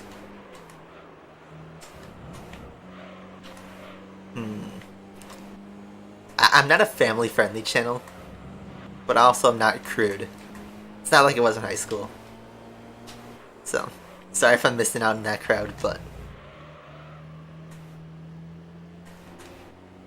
I gotta do that because I gotta protect my my career.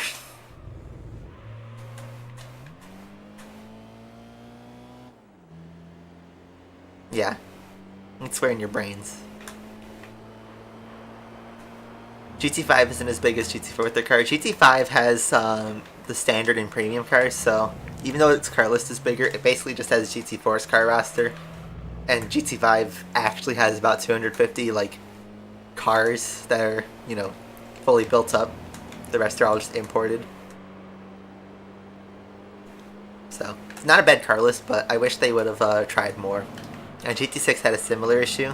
Had more premium cars, but still not enough. Gran Turismo Sport, thankfully, even though it's a small-ish car list, it's like 200-something, 300-something cars.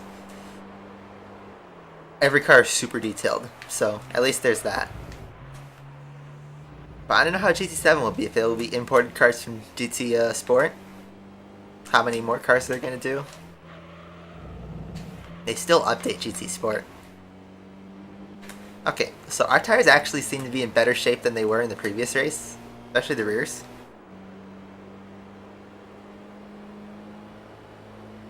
The Evo 7 rally cars. Yeah, I wish the red Evo 7 prototype showed up in the other games, but it doesn't.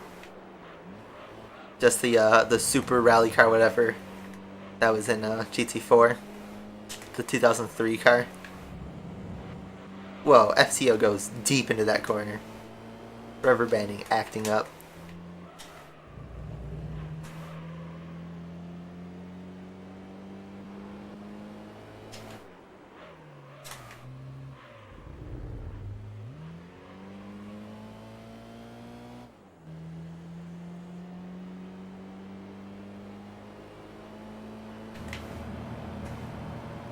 Yeah, the actual Evo 7 GT Concept. I haven't played GT Concept because it wasn't released in North America, and I don't have a PAL PS2, and haven't emulated it. I am trying to get Free McBoot on a memory card that I bought to try and play GT Concept. I don't know if it will run on a North American PS2, at least in the way I want it to. I'll have to look into that, and if anyone knows about soft modding the PS2, feel free to let me know, because I do want to get into that to try out the concept in unreleased games, the non-North American GTs.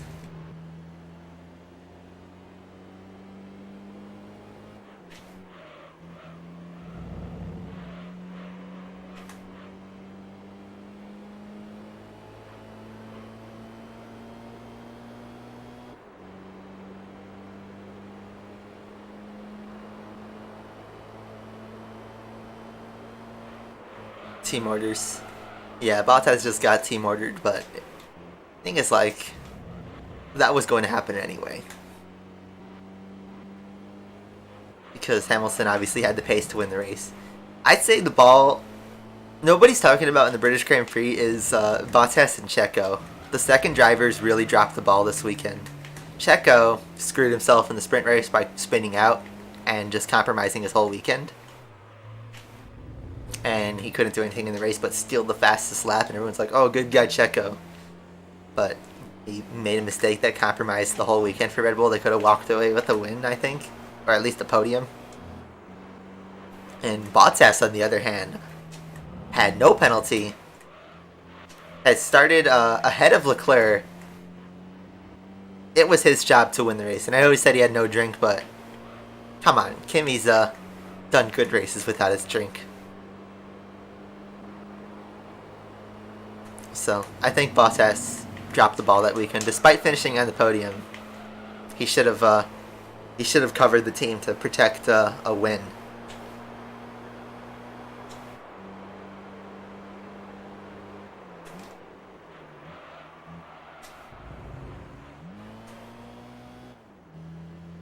So I used to feel bad about Bottas because I feel like everyone's overshadowing George Russell over him, but I think after the British Grand Prix, I think Russell needs to be in that seat. Because Mercedes are exposed right now. Bottas will only win a race if Verstappen is out and Hamilton is compromised. But we just saw in the last race, with those two conditions happening, Leclerc would have won the race.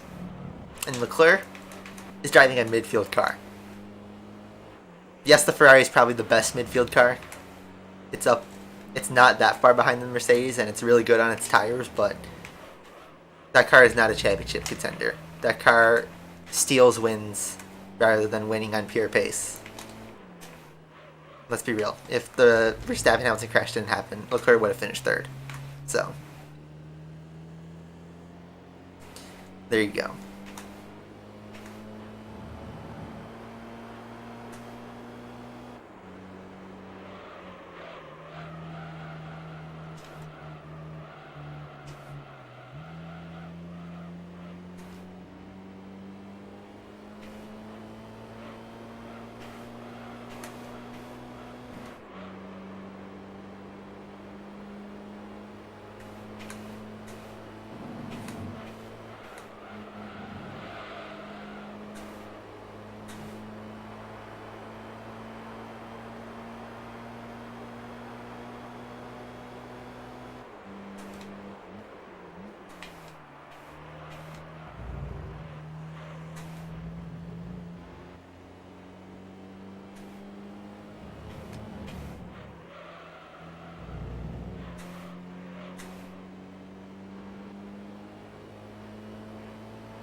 When will I do a face reveal?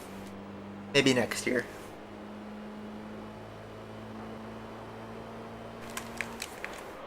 Final lap, tires are in good shape. Surprisingly, despite this being a longer lap, it's pretty good. Tires are in good shape. AI are tricky because you're rubber banding and all that. Here comes the FTO again, going in deep into the corner. But now I can at least push the car a little bit. Reverse shift is not as powerful in this car.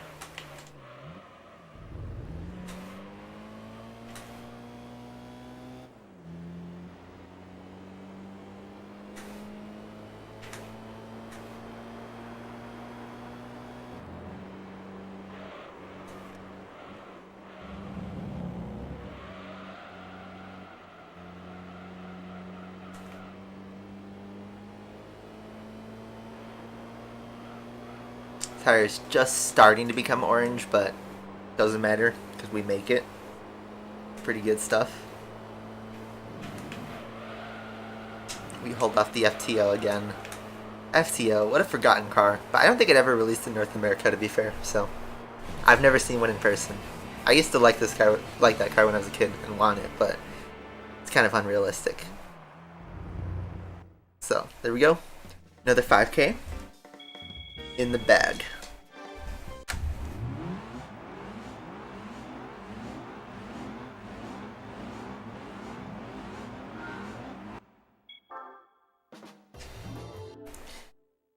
One more race to go and then we'll pivot to something else.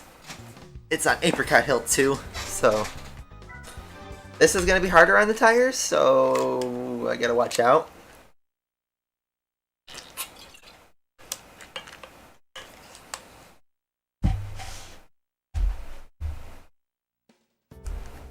And same opponents. The Alpha is not as strong as I thought it would be. The FTO and the Civic and the Celica are like the biggest cars. Big wheel spin. Totally protecting the tires.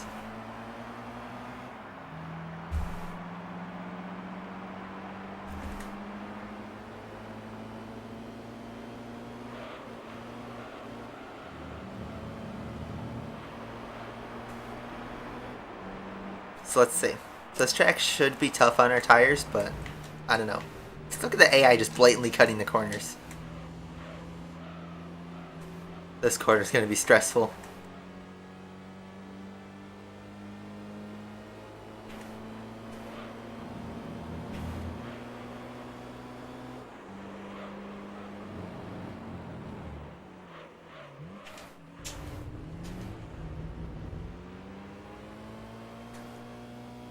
If you spend $5 on Prime, you get Battlefield 1 and 5. I think Battlefield 1 was free on PlayStation for a month a while ago. I picked it up.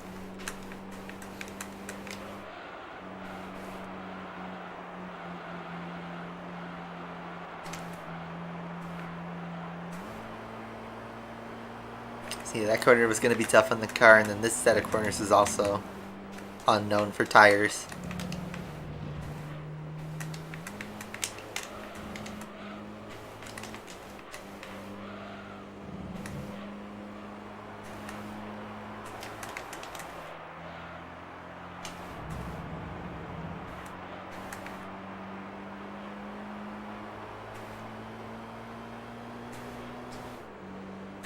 So here we go, FTO, Slipstream.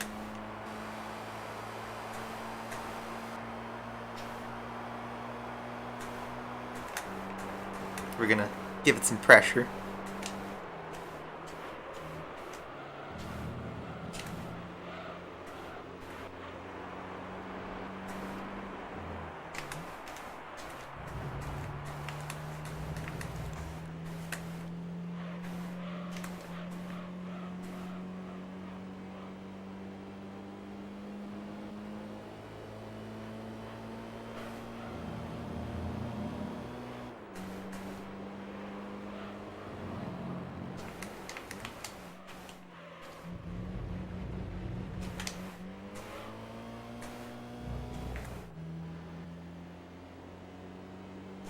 helicopter out of your head. Hey, you guys know that they added a Ferrari to the to Fortnite, the new one, the 296, I think it's called. Whatever that V6 abomination is, it's in Fortnite now. So interestingly, the front left is starting to yellow a bit.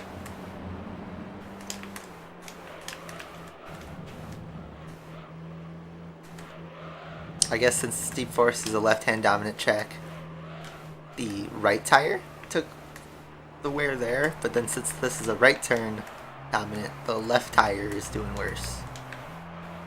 Okay. I guess more force has to be applied to the left tire.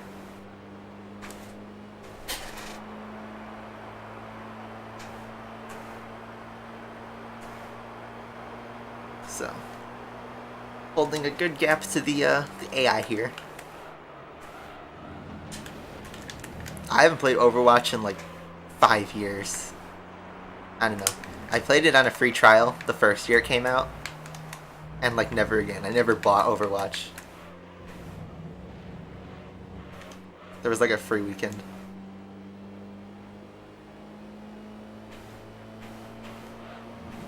I still play Team Fortress 2 with my roommates occasionally. But yeah, TF2 doesn't get any updates anymore. I didn't appreciate that game enough when it was active. I played a bit of it when I was 14 with some of my friends, but I was terrible at the game. And then in like 2020, or early pandemic, my roommate and I revisited the game, and we figured out, you know, good servers. I actually learned how to use the classes, and I really like that game. Too bad it's not as active anymore. The Activision Blizzard lawsuit, yeah, that's pretty disgusting. I read some of the excerpts, and that was pretty dark, honestly. But one point I saw is that could explain why some of the Activision games are half-baked. Is because they were too busy acting like a fraternity rather than actually working on the games and making them good. You know, they were doing a lot of sexual harassment, and it was not good. One person ended up taking their life, and that was the worst outcome possible. And that should lead to arrests. So FTO goes really wide.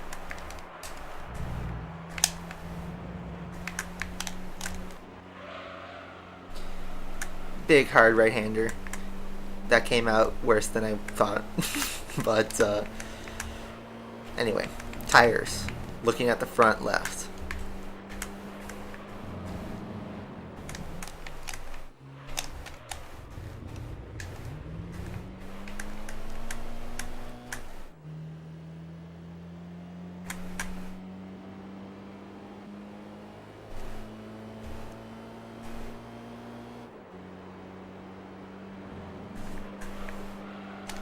Fearham's about to start streaming. Oh, it's a shame because I have a surprise at the end. It's the last 2 laps of GC3. But stick around for a surprise.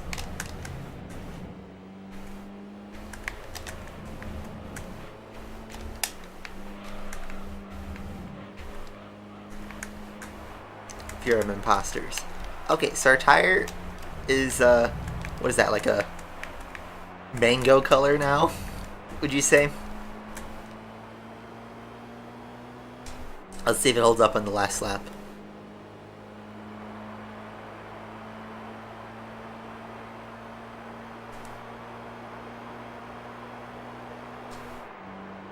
Right to repair. This is out of left field, but does anyone watch Louis Rossman? I've started to watch, not started, I've been watching his content for a few months now, and I think he's a great guy. And he's a huge right to repair advocate. But yeah, I'm glad that that's getting traction because we need that, the right to repair stuff. I thought it was ridiculous that my air conditioning was $380 just to remove something out of a pipe.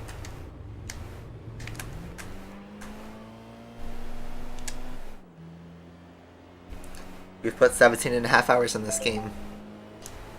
You can see at the top we have a rolling timer that I turn on and off every time we stream this game.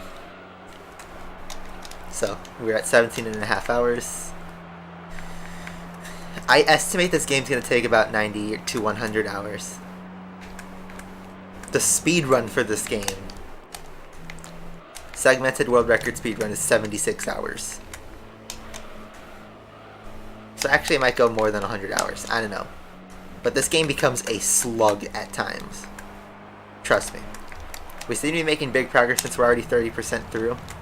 So that would think, oh, it's going to be only 60 hours, but the races get long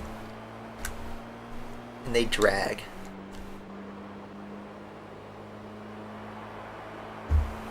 So anyway, orange tire on the left, but we hold up. Take it a win, pretty easy. It was a good call with the upgrades. And yeah, Alpha wasn't a threat. But that's 15k in the bag. So I think we basically made the same money.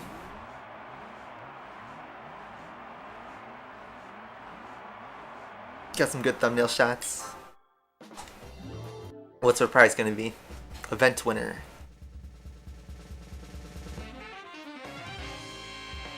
Another Celica, but a newer one. Not bad. I'll take it. I don't have this one, but we doing another black Celica. To be fair, I think the Celica we just used was a prize car I won from Beginner League or something. Yeah, I think I won it in the Altezza series. So BK4's real car. Yeah. So I think that'll be it for the week. We did 3 series. We'll do these other challenges next week and probably Stars and Stripes. And yeah, I think it'll take us like 3 streams or so to get through the A license races. All of them. So let's take a look at our prize card. We went from a Celica to another Celica, TRD Sports M. So it's actually a better one. But there you go. Just black. 200 horsepower almost. And yeah, 30.9%, 39 cars, 100 wins. So there you go. And that's it for the segment. So let's save the game. I need to go to the bathroom right back. So stay tuned. We're not done with the stream yet. We're done with GT3. But I'll be right back. Let me just get my mouse. There we go.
Okay, let's see if this works. It does. So, let's take off our controller overlay. And, yeah. I forgot to pause the timer. Let's do that. It would help. There we go. 1738, let's remember that. Yep. I don't know why. I don't know how to properly pause the timer, but I'll have that in the stream. So, 1738. Does that bring memories for anyone? Anyway. Time to visit an old friend. Yeah.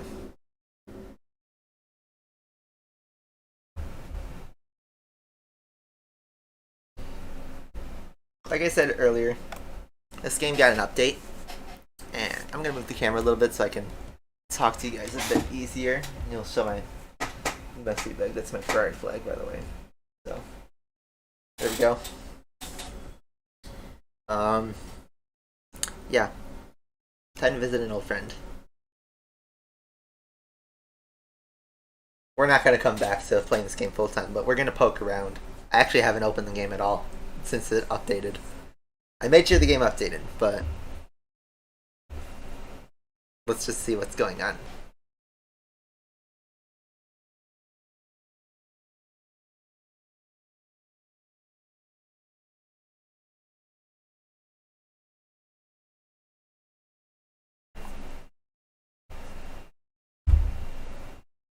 We're gonna check it out just for a second, if the game ever loads. I think this is the first time we're opening the game, so it's gonna be a little sluggish.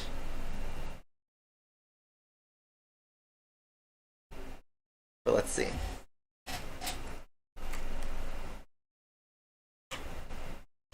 Yeah, they've been begging me to come back. But like I said on the road ahead, and like we've been doing in Athlete the last couple years, I never said I'm never touching the series ever again. But since the game got a new update, let's take a peek. So we got the Heatwave season. I can't cycle through. Let me plug my mouse back in, since we have that now.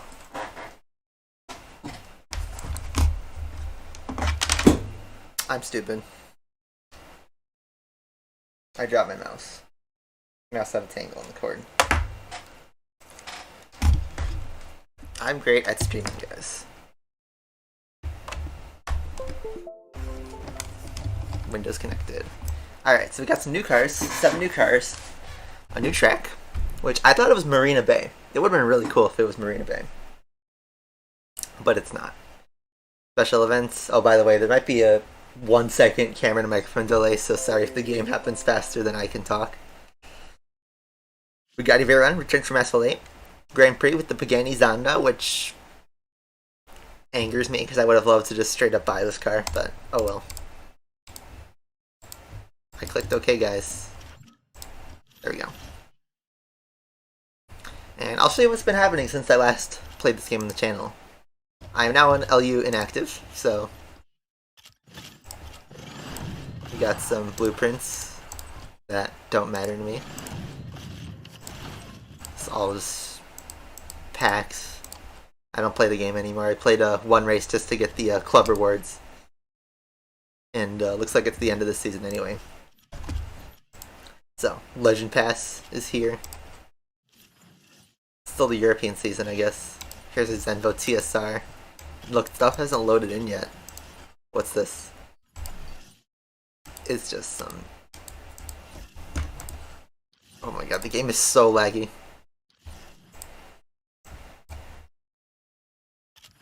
Let's buy some Aperta blueprints, because why not?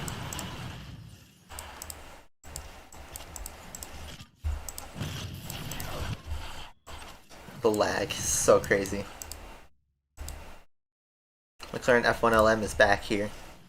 I didn't play the Unleashed at all though, so I missed that. And yeah. Valkyrie event, haven't even touched it. We got Olympic Games, European season, and yeah. I have test drive cups apparently. Let's see what we got. Just out of curiosity. So I have the TSR, W12. So they still give me the test drives, which I find really funny. But yeah, oh well. What was the car for this weekend? Oh, BMW.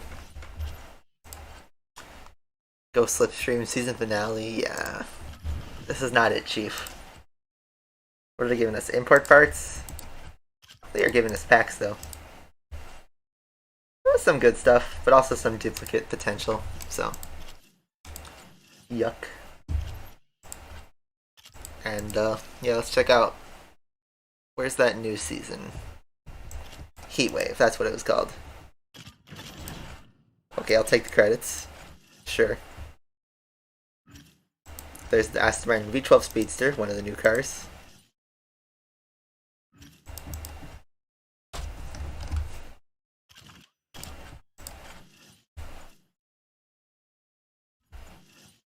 Okay, so let's snoop around and see what we can find.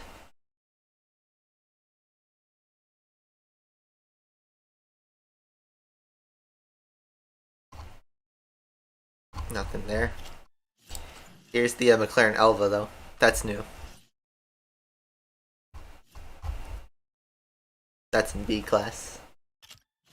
I don't think there was anything C in this update. Oh wait, the V12 Speedster, of course. But that's a Legend Pass car, I think, or a car, I don't remember. This is a weird one. It looks like literally half of an Aston Martin. And look at that bar down the middle. That must be uncomfortable to be in, though, I gotta say. Imagine getting in a crash and your head bonks on this.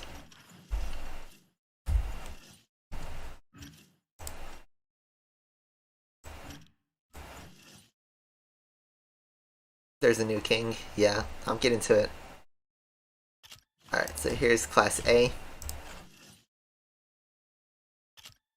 Oh, this is my personal favorite car of the update, is the Zonda. I love the Zonda. In all forms of it. Look at them, they even did the plaid in the interior. Oh man. I did not want to play Grand Prix for this car though. Such a bummer. This car is gorgeous.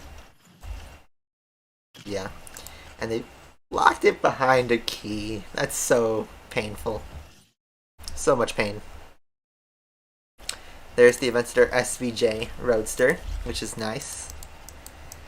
Nice. Always nice. I've seen a real life version of this car. I've seen that car in real life before at car shows.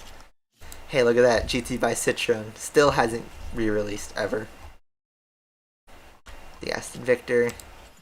Here's another key car, the Lamborghini SC20. I believe this is a Grand Prix car too.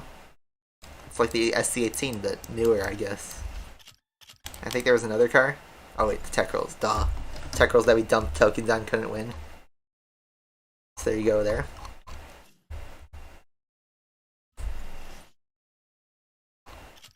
Here's Class S. This is the big boys. So, up first is the Bugatti 16.4 Grand Sport Vitesse, exactly like the one from Asphalt 8. It's even got the Active Veyron, which, you know what? It's the best version of the Veyron in my opinion. So, you know what? Good on that for bringing the car back. So far up the ranks though. And then there's our Valkyrie. I did play the first race just to get a blueprint on it, so I could always see in the garage. There's the Devo, the Mazzanti, the A-Spark. That was another one. But look at this. There's now 5 cars that pass the Jesco. There's the LVN. And here she is, the Hennessy Venom F5. No way to get it right now.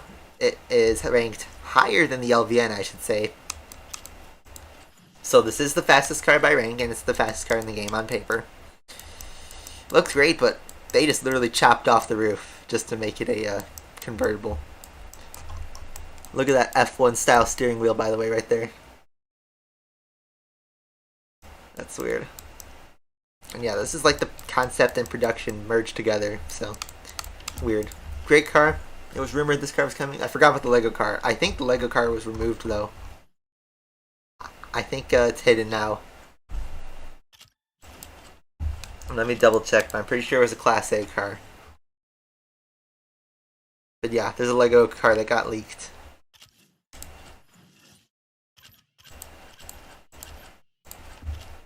So there you go. That's the update. Now, since I guess we have no actual new content to drive, I will hold off on this because I don't care for anything else.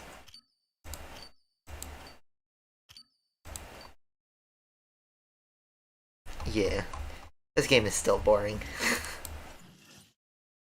Check McLaren. Oh. Let's find it. European season. What's this? They added a season just for that? I guess that must have been for the last update. Where's McLaren?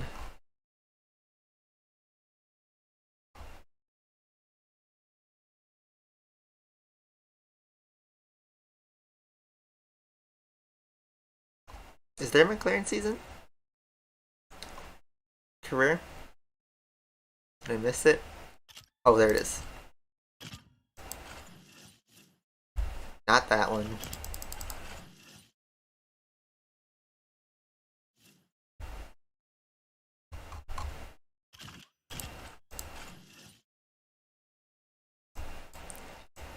I only see the Elva.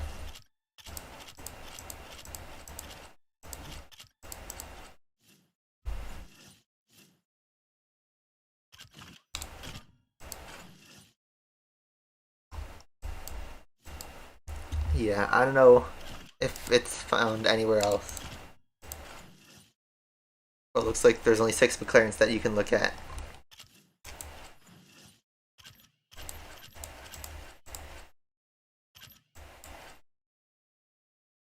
It's hidden now. Lego's the brand itself.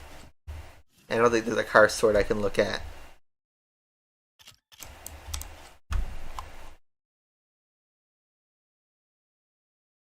Yeah, no.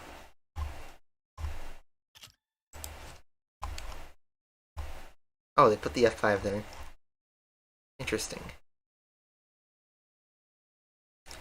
They won't reveal hidden cars, but then they'll put the update cars there.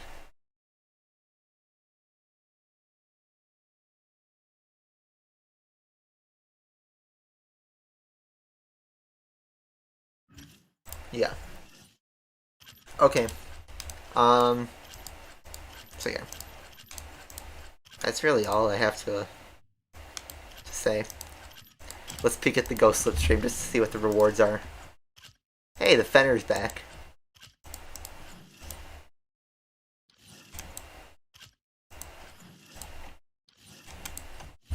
Yeah, crappy cars overall though. And they still do that stupid milestone thing. Okay. So there's that. Not really much I want to do with that. And then, let's speak into our old friend, our older friend, much older friend, which I think has actually more interesting stuff going on. That just kind of opened fast. There are no events going on? There you go.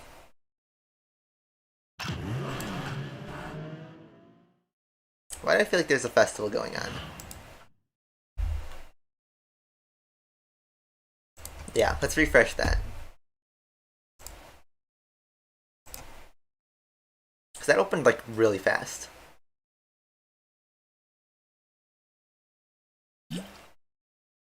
Let's restart the game.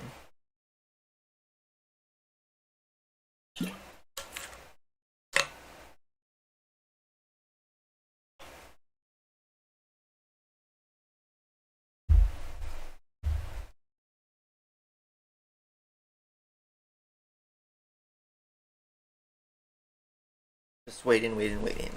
Yeah, this is the AI I know.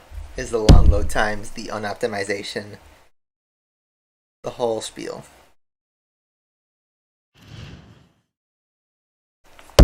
I don't know why they still haven't like properly patched this game to load properly.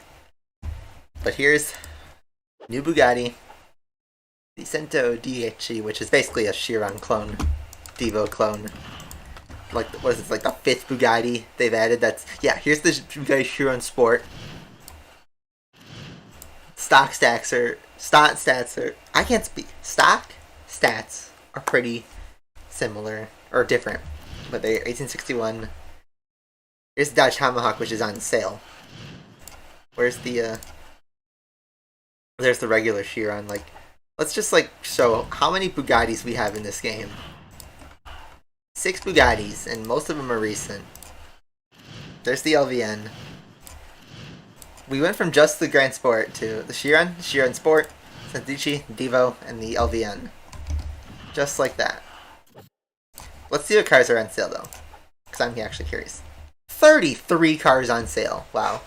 Let's work our way forward then, I guess. So, Mercedes SLS, they're all tokens. These cars are pricey though. I don't want to dump all these tokens. I mean, yeah, we have plenty of tokens, but is this stuff really worth it? Is B-Class even relevant anymore?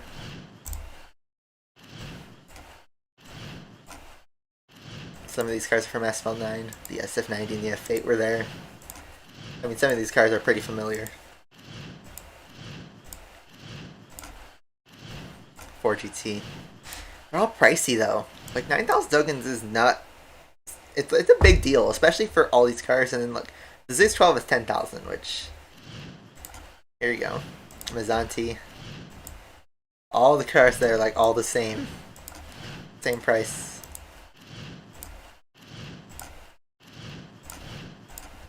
That was 33 cars? I guess. So Dodge Tomahawk is actually on sale for 70% off, which is the best deal, obviously. I wish the Jesco went on sale, though. There are 298 cars, and there's more that are hidden, I bet.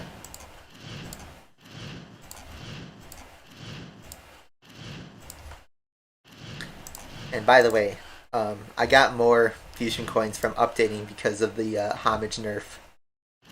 Which, let's find it now.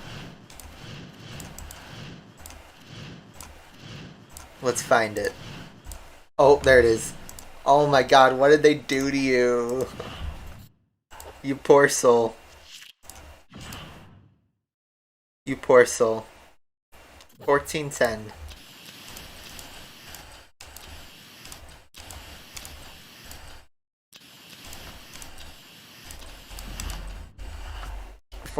They murdered it. Is the EB110 an S-Fold 8? I don't even know anymore. They just murdered some cars though in this game.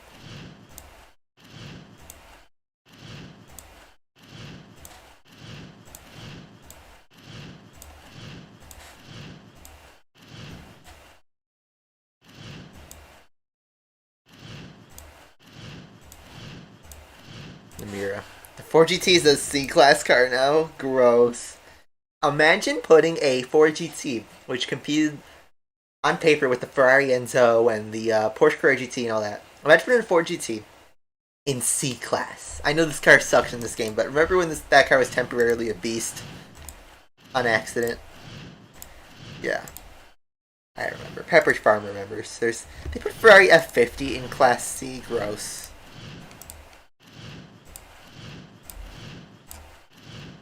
I can't believe I actually grinded for that Buick Riviera. That was a waste of my time. That was back when I was on the end of Asphalt 8.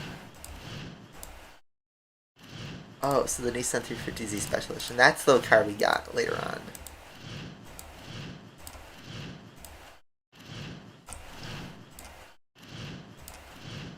Man. Where's that R8 Special Edition? I guess it's not here. Don't tell me it's a D-Class car now, is it? It might be, actually.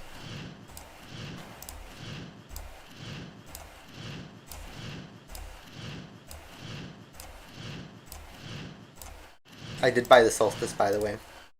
I forget if I did that on stream. Oh, there's the other. What did they do to you? The tune is gone. It's maxed, but what did they do to you? You poor soul. You poor thing.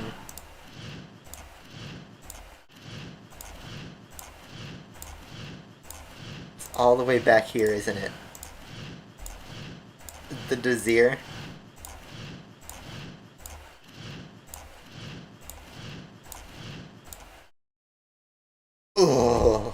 Gross. Gross. And my top speed tune is completely trashed.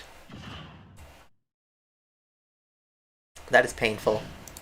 That the Zir is faster than that. Wow.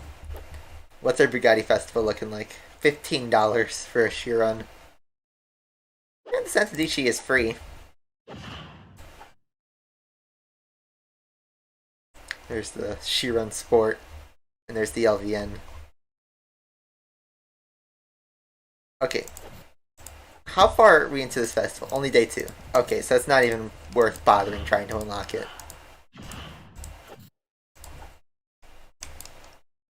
It's all just festival related stuff. All the events are sad. It's 1 fuel now. You guys have already maxed out that car.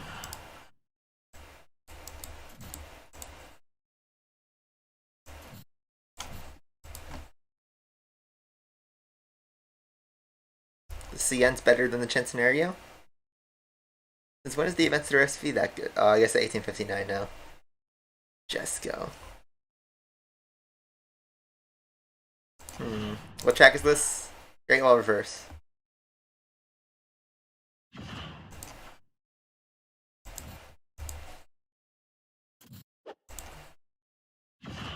Oh, I thought I was able to use my Koenigsegg 1-to-1. I would have been hyped up. But you can't. It's not even free try. You need to have the cars. Bummer. For nostalgia's sake, let me just double check what I have in here. Oh. I lost my boosters. Oh well. This is my best car, by the way. This is the FXXK. And let's see.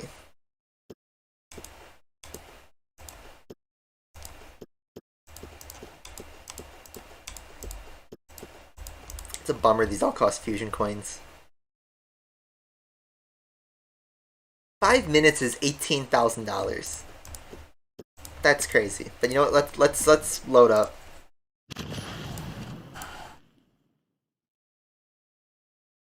Oh my god, the server stuff is back. The broken server side boosters. That used to be so painful. Let's hype up and see. I might have lag, I might not. We'll see where we go.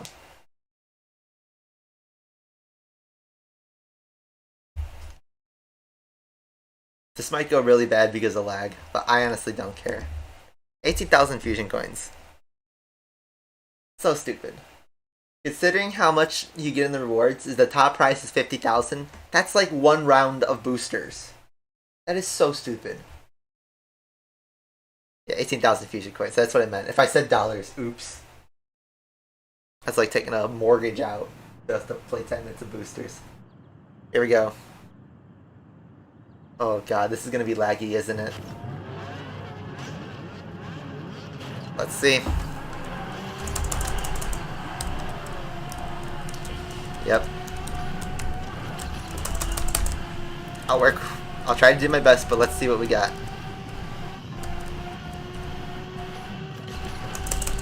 Whoa.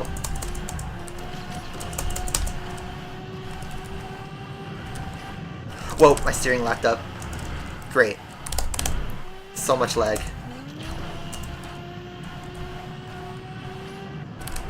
Why does my steering do that? Nice trick. It's like there's so much lag that the input locks up.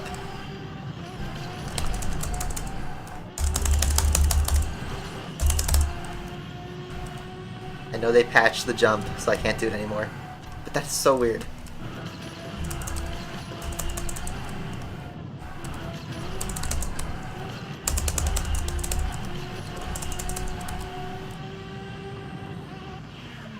Yeah, this is playing on Dad's laptop.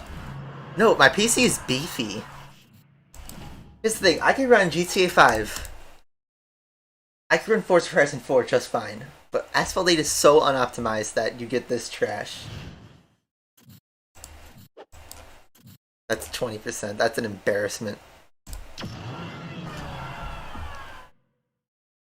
Let's try to get a decent time, but I might have to bump the graphics, or I might have to change the streaming setting, because we are streaming on OBS, which does take a toll.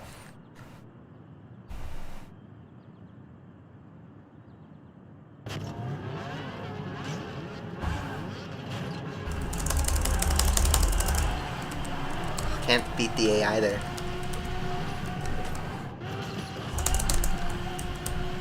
Yeah, the steering likes to lock up. Especially my right turns.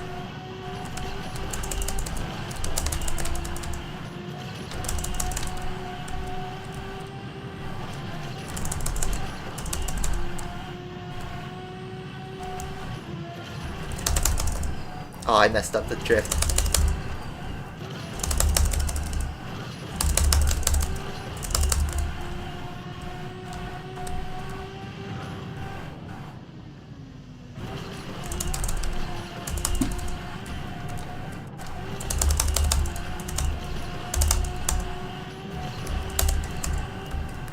Not good enough. Let's see what that goes at. 50.9. I do have a better frame rate than what you're seeing on the stream. But it's not 60. 3%. There are 1,200 people that are faster. Wow. I know it's a merge leaderboard, but... Wow, by the way, the hot dog one wouldn't be accepted because it's an inappropriate name, I guess, so... I'm rolling with Lucas THD one. So 50.1. Wow, so many people still within the 50-second barrier. I still have time on my booster.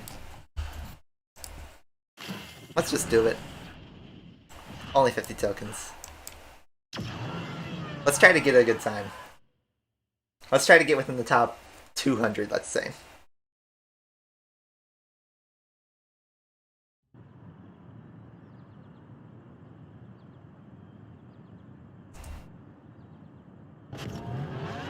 I know you can probably hear my keyboard taps, by the way.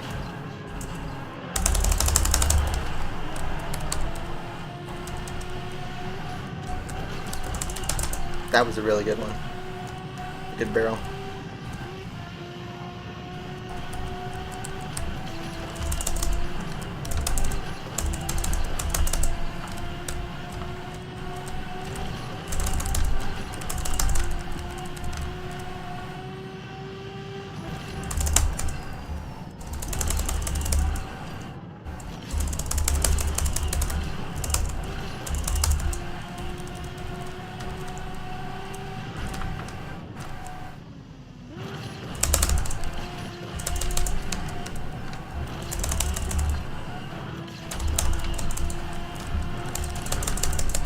Oh, that was terrible. I couldn't nail the final turn. That's 50.7. Sorry if the frame rate's really bad, guys.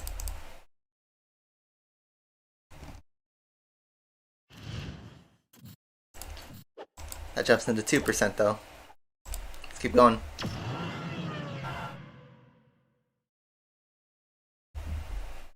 I will say, this is a little bit of a thrill to try and get into that elusive great lap. But we're playing with the shaky frame rate. And I don't trust my steering too much.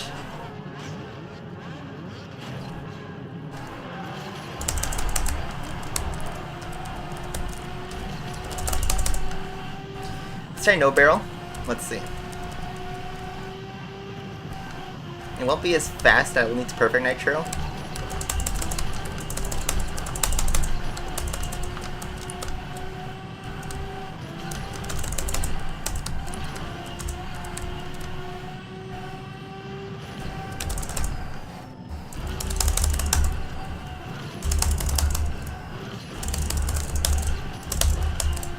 I'm using both my fingers to alternate on the spacebar.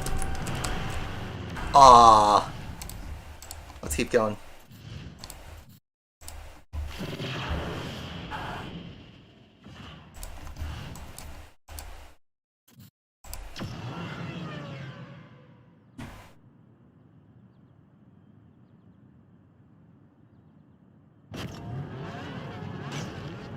I feel like we have more time in the bag.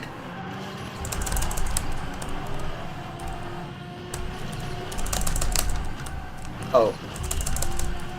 I didn't realize going that close would flat spin it.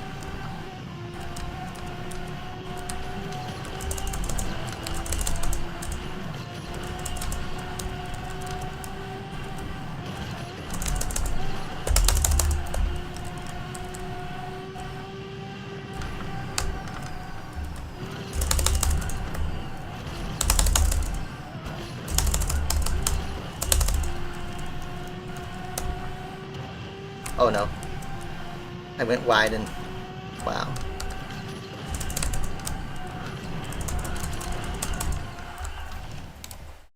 We're going for perfection now, aren't we?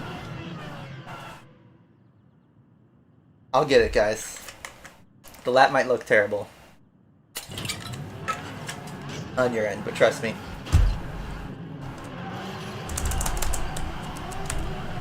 Oh, that's gross.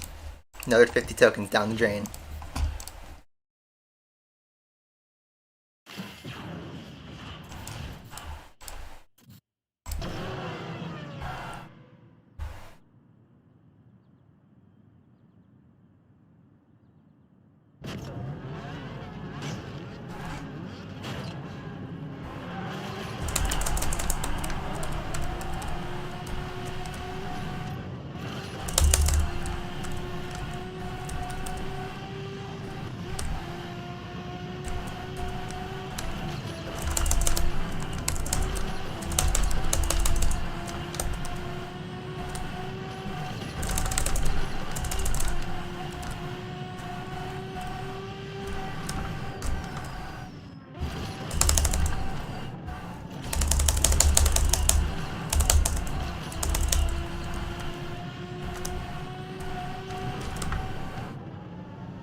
There we go.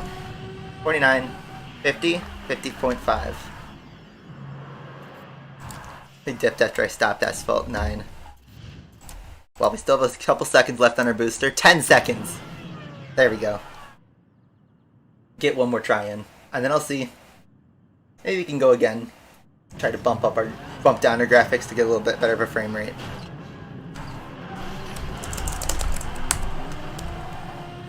That back knockdown's really screwing me over, though.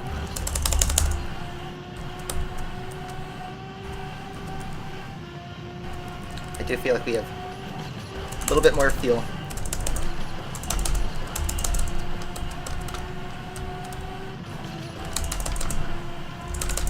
Damn, no airtime.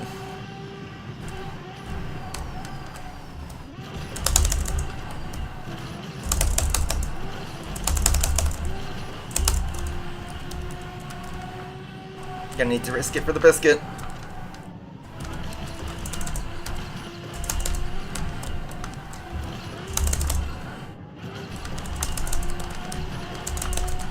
There we go. 49.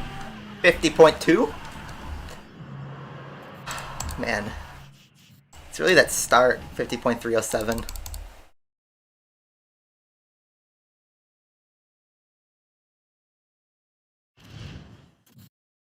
Took us 10 minutes, but we're in the top 200 like I wanted. But let's see. What's the best FX6K at? A 49.8. And Jessica's doing a 49.2. Wow. I feel like I could do a 49.8 with enough time, but those boosters really screw me over.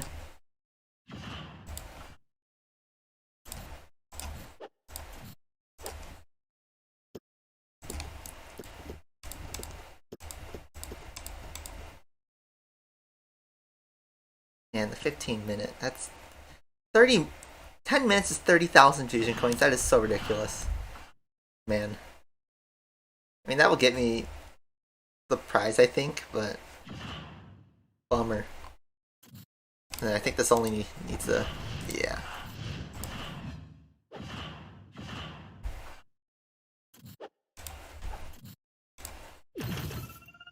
I don't think this, what we did would be enough for,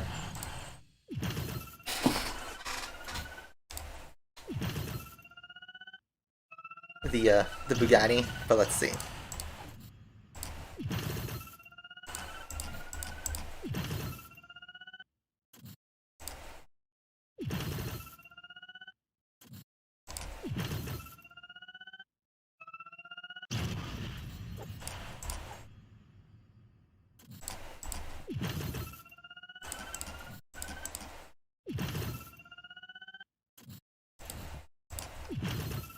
Probably not. Why isn't there a claim all button, by the way? And And why does it keep jumping to day 1?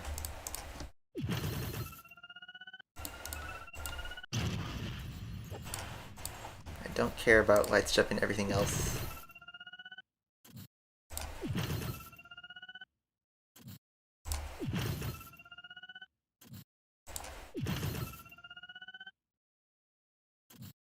Yeah, just one more. That's it. Well, that's it. So, we have a multiplayer season, I guess. This is like the Asphalt 9 stage. But look at this, you get like cards. You don't even get cards anymore. Just cards.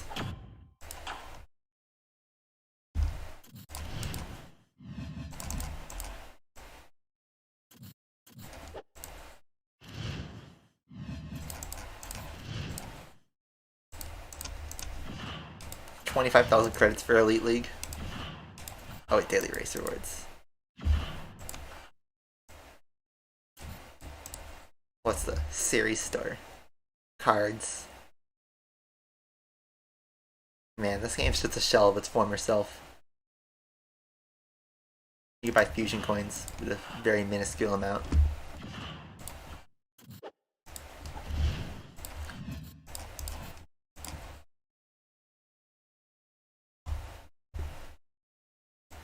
And how do these cards work? Oh, it's like hit for the special cards. But then like a wild card prime. Could you use these on any card, or are they random what card they work? I don't know. Yeah, it's weird. They got the new garage in 2015 and haven't changed it since.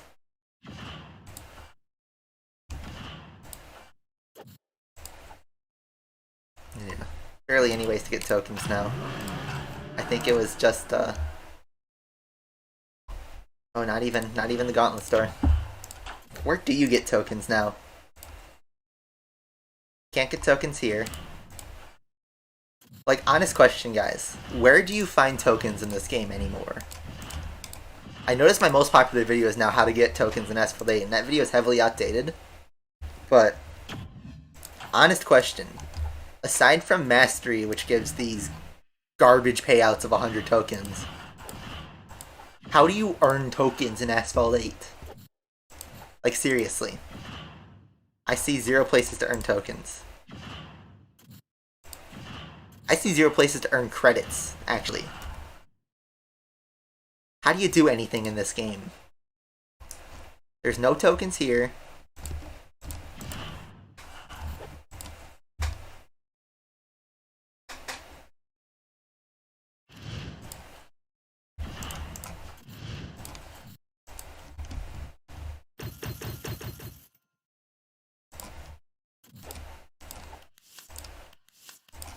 Like, how do you do anything in this game?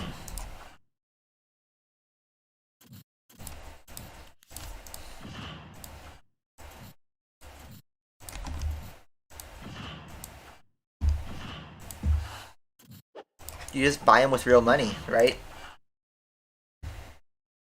Bummer.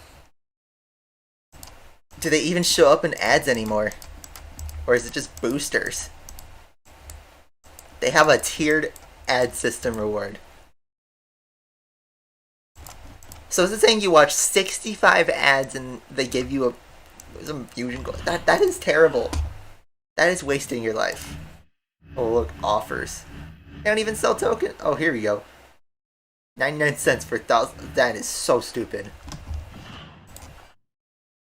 This makes me sad, honestly.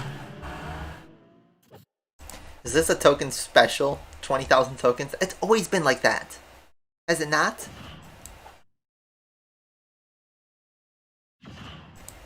I'm tearing into this game, but it makes me sad.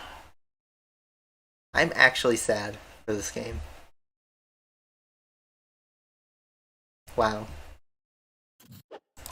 No wonder I'm holding on to these tokens, because, like, what are they're gonna remove them, I feel like. An ad streak. 65 ads. Okay, guys, an ad's about 30 seconds to a minute. That is spending, like, 30, 45 minutes of your life for freaking engine card, whatever that is. That's so stupid. That is so stupid. Oh man. Oh. That gave me a headache to do that. Take a look at Charles Leclerc's pit crew as a palate cleanser. Man. That makes me sad. Anyway, guys. Hopefully, if you guys are still like in the know about why I don't play FL anymore, or don't grind it, maybe the last half hour showed you. I get a thrill out of the driving and the competitive still, and getting a solid lap is great, but they limit me so much on how to grind competitively. It's kind of sad. So, that being said, hopefully you guys enjoyed the game. And hopefully you guys enjoyed the GC3 part of the stream, because that was my favorite part of the stream, is GC3. I love that game. That game was really fun. Let's keep doing that game. And man, kind of sad to see how it's going on the games I used to love and play every single day of my life for hours at a time. But that's just how it goes, I guess. So hopefully you guys enjoyed the stream. Hopefully you guys enjoyed the rest of your weekend. Do something fun. It's getting to the end of summer, so if you guys are out of school, find a car show. Enjoy your time. Stay safe if the weather's getting shaky. And yeah, I'll be back to stream again next weekend, the usual. Have a great rest of your weekend, guys. I'll talk to you later. Bye-bye.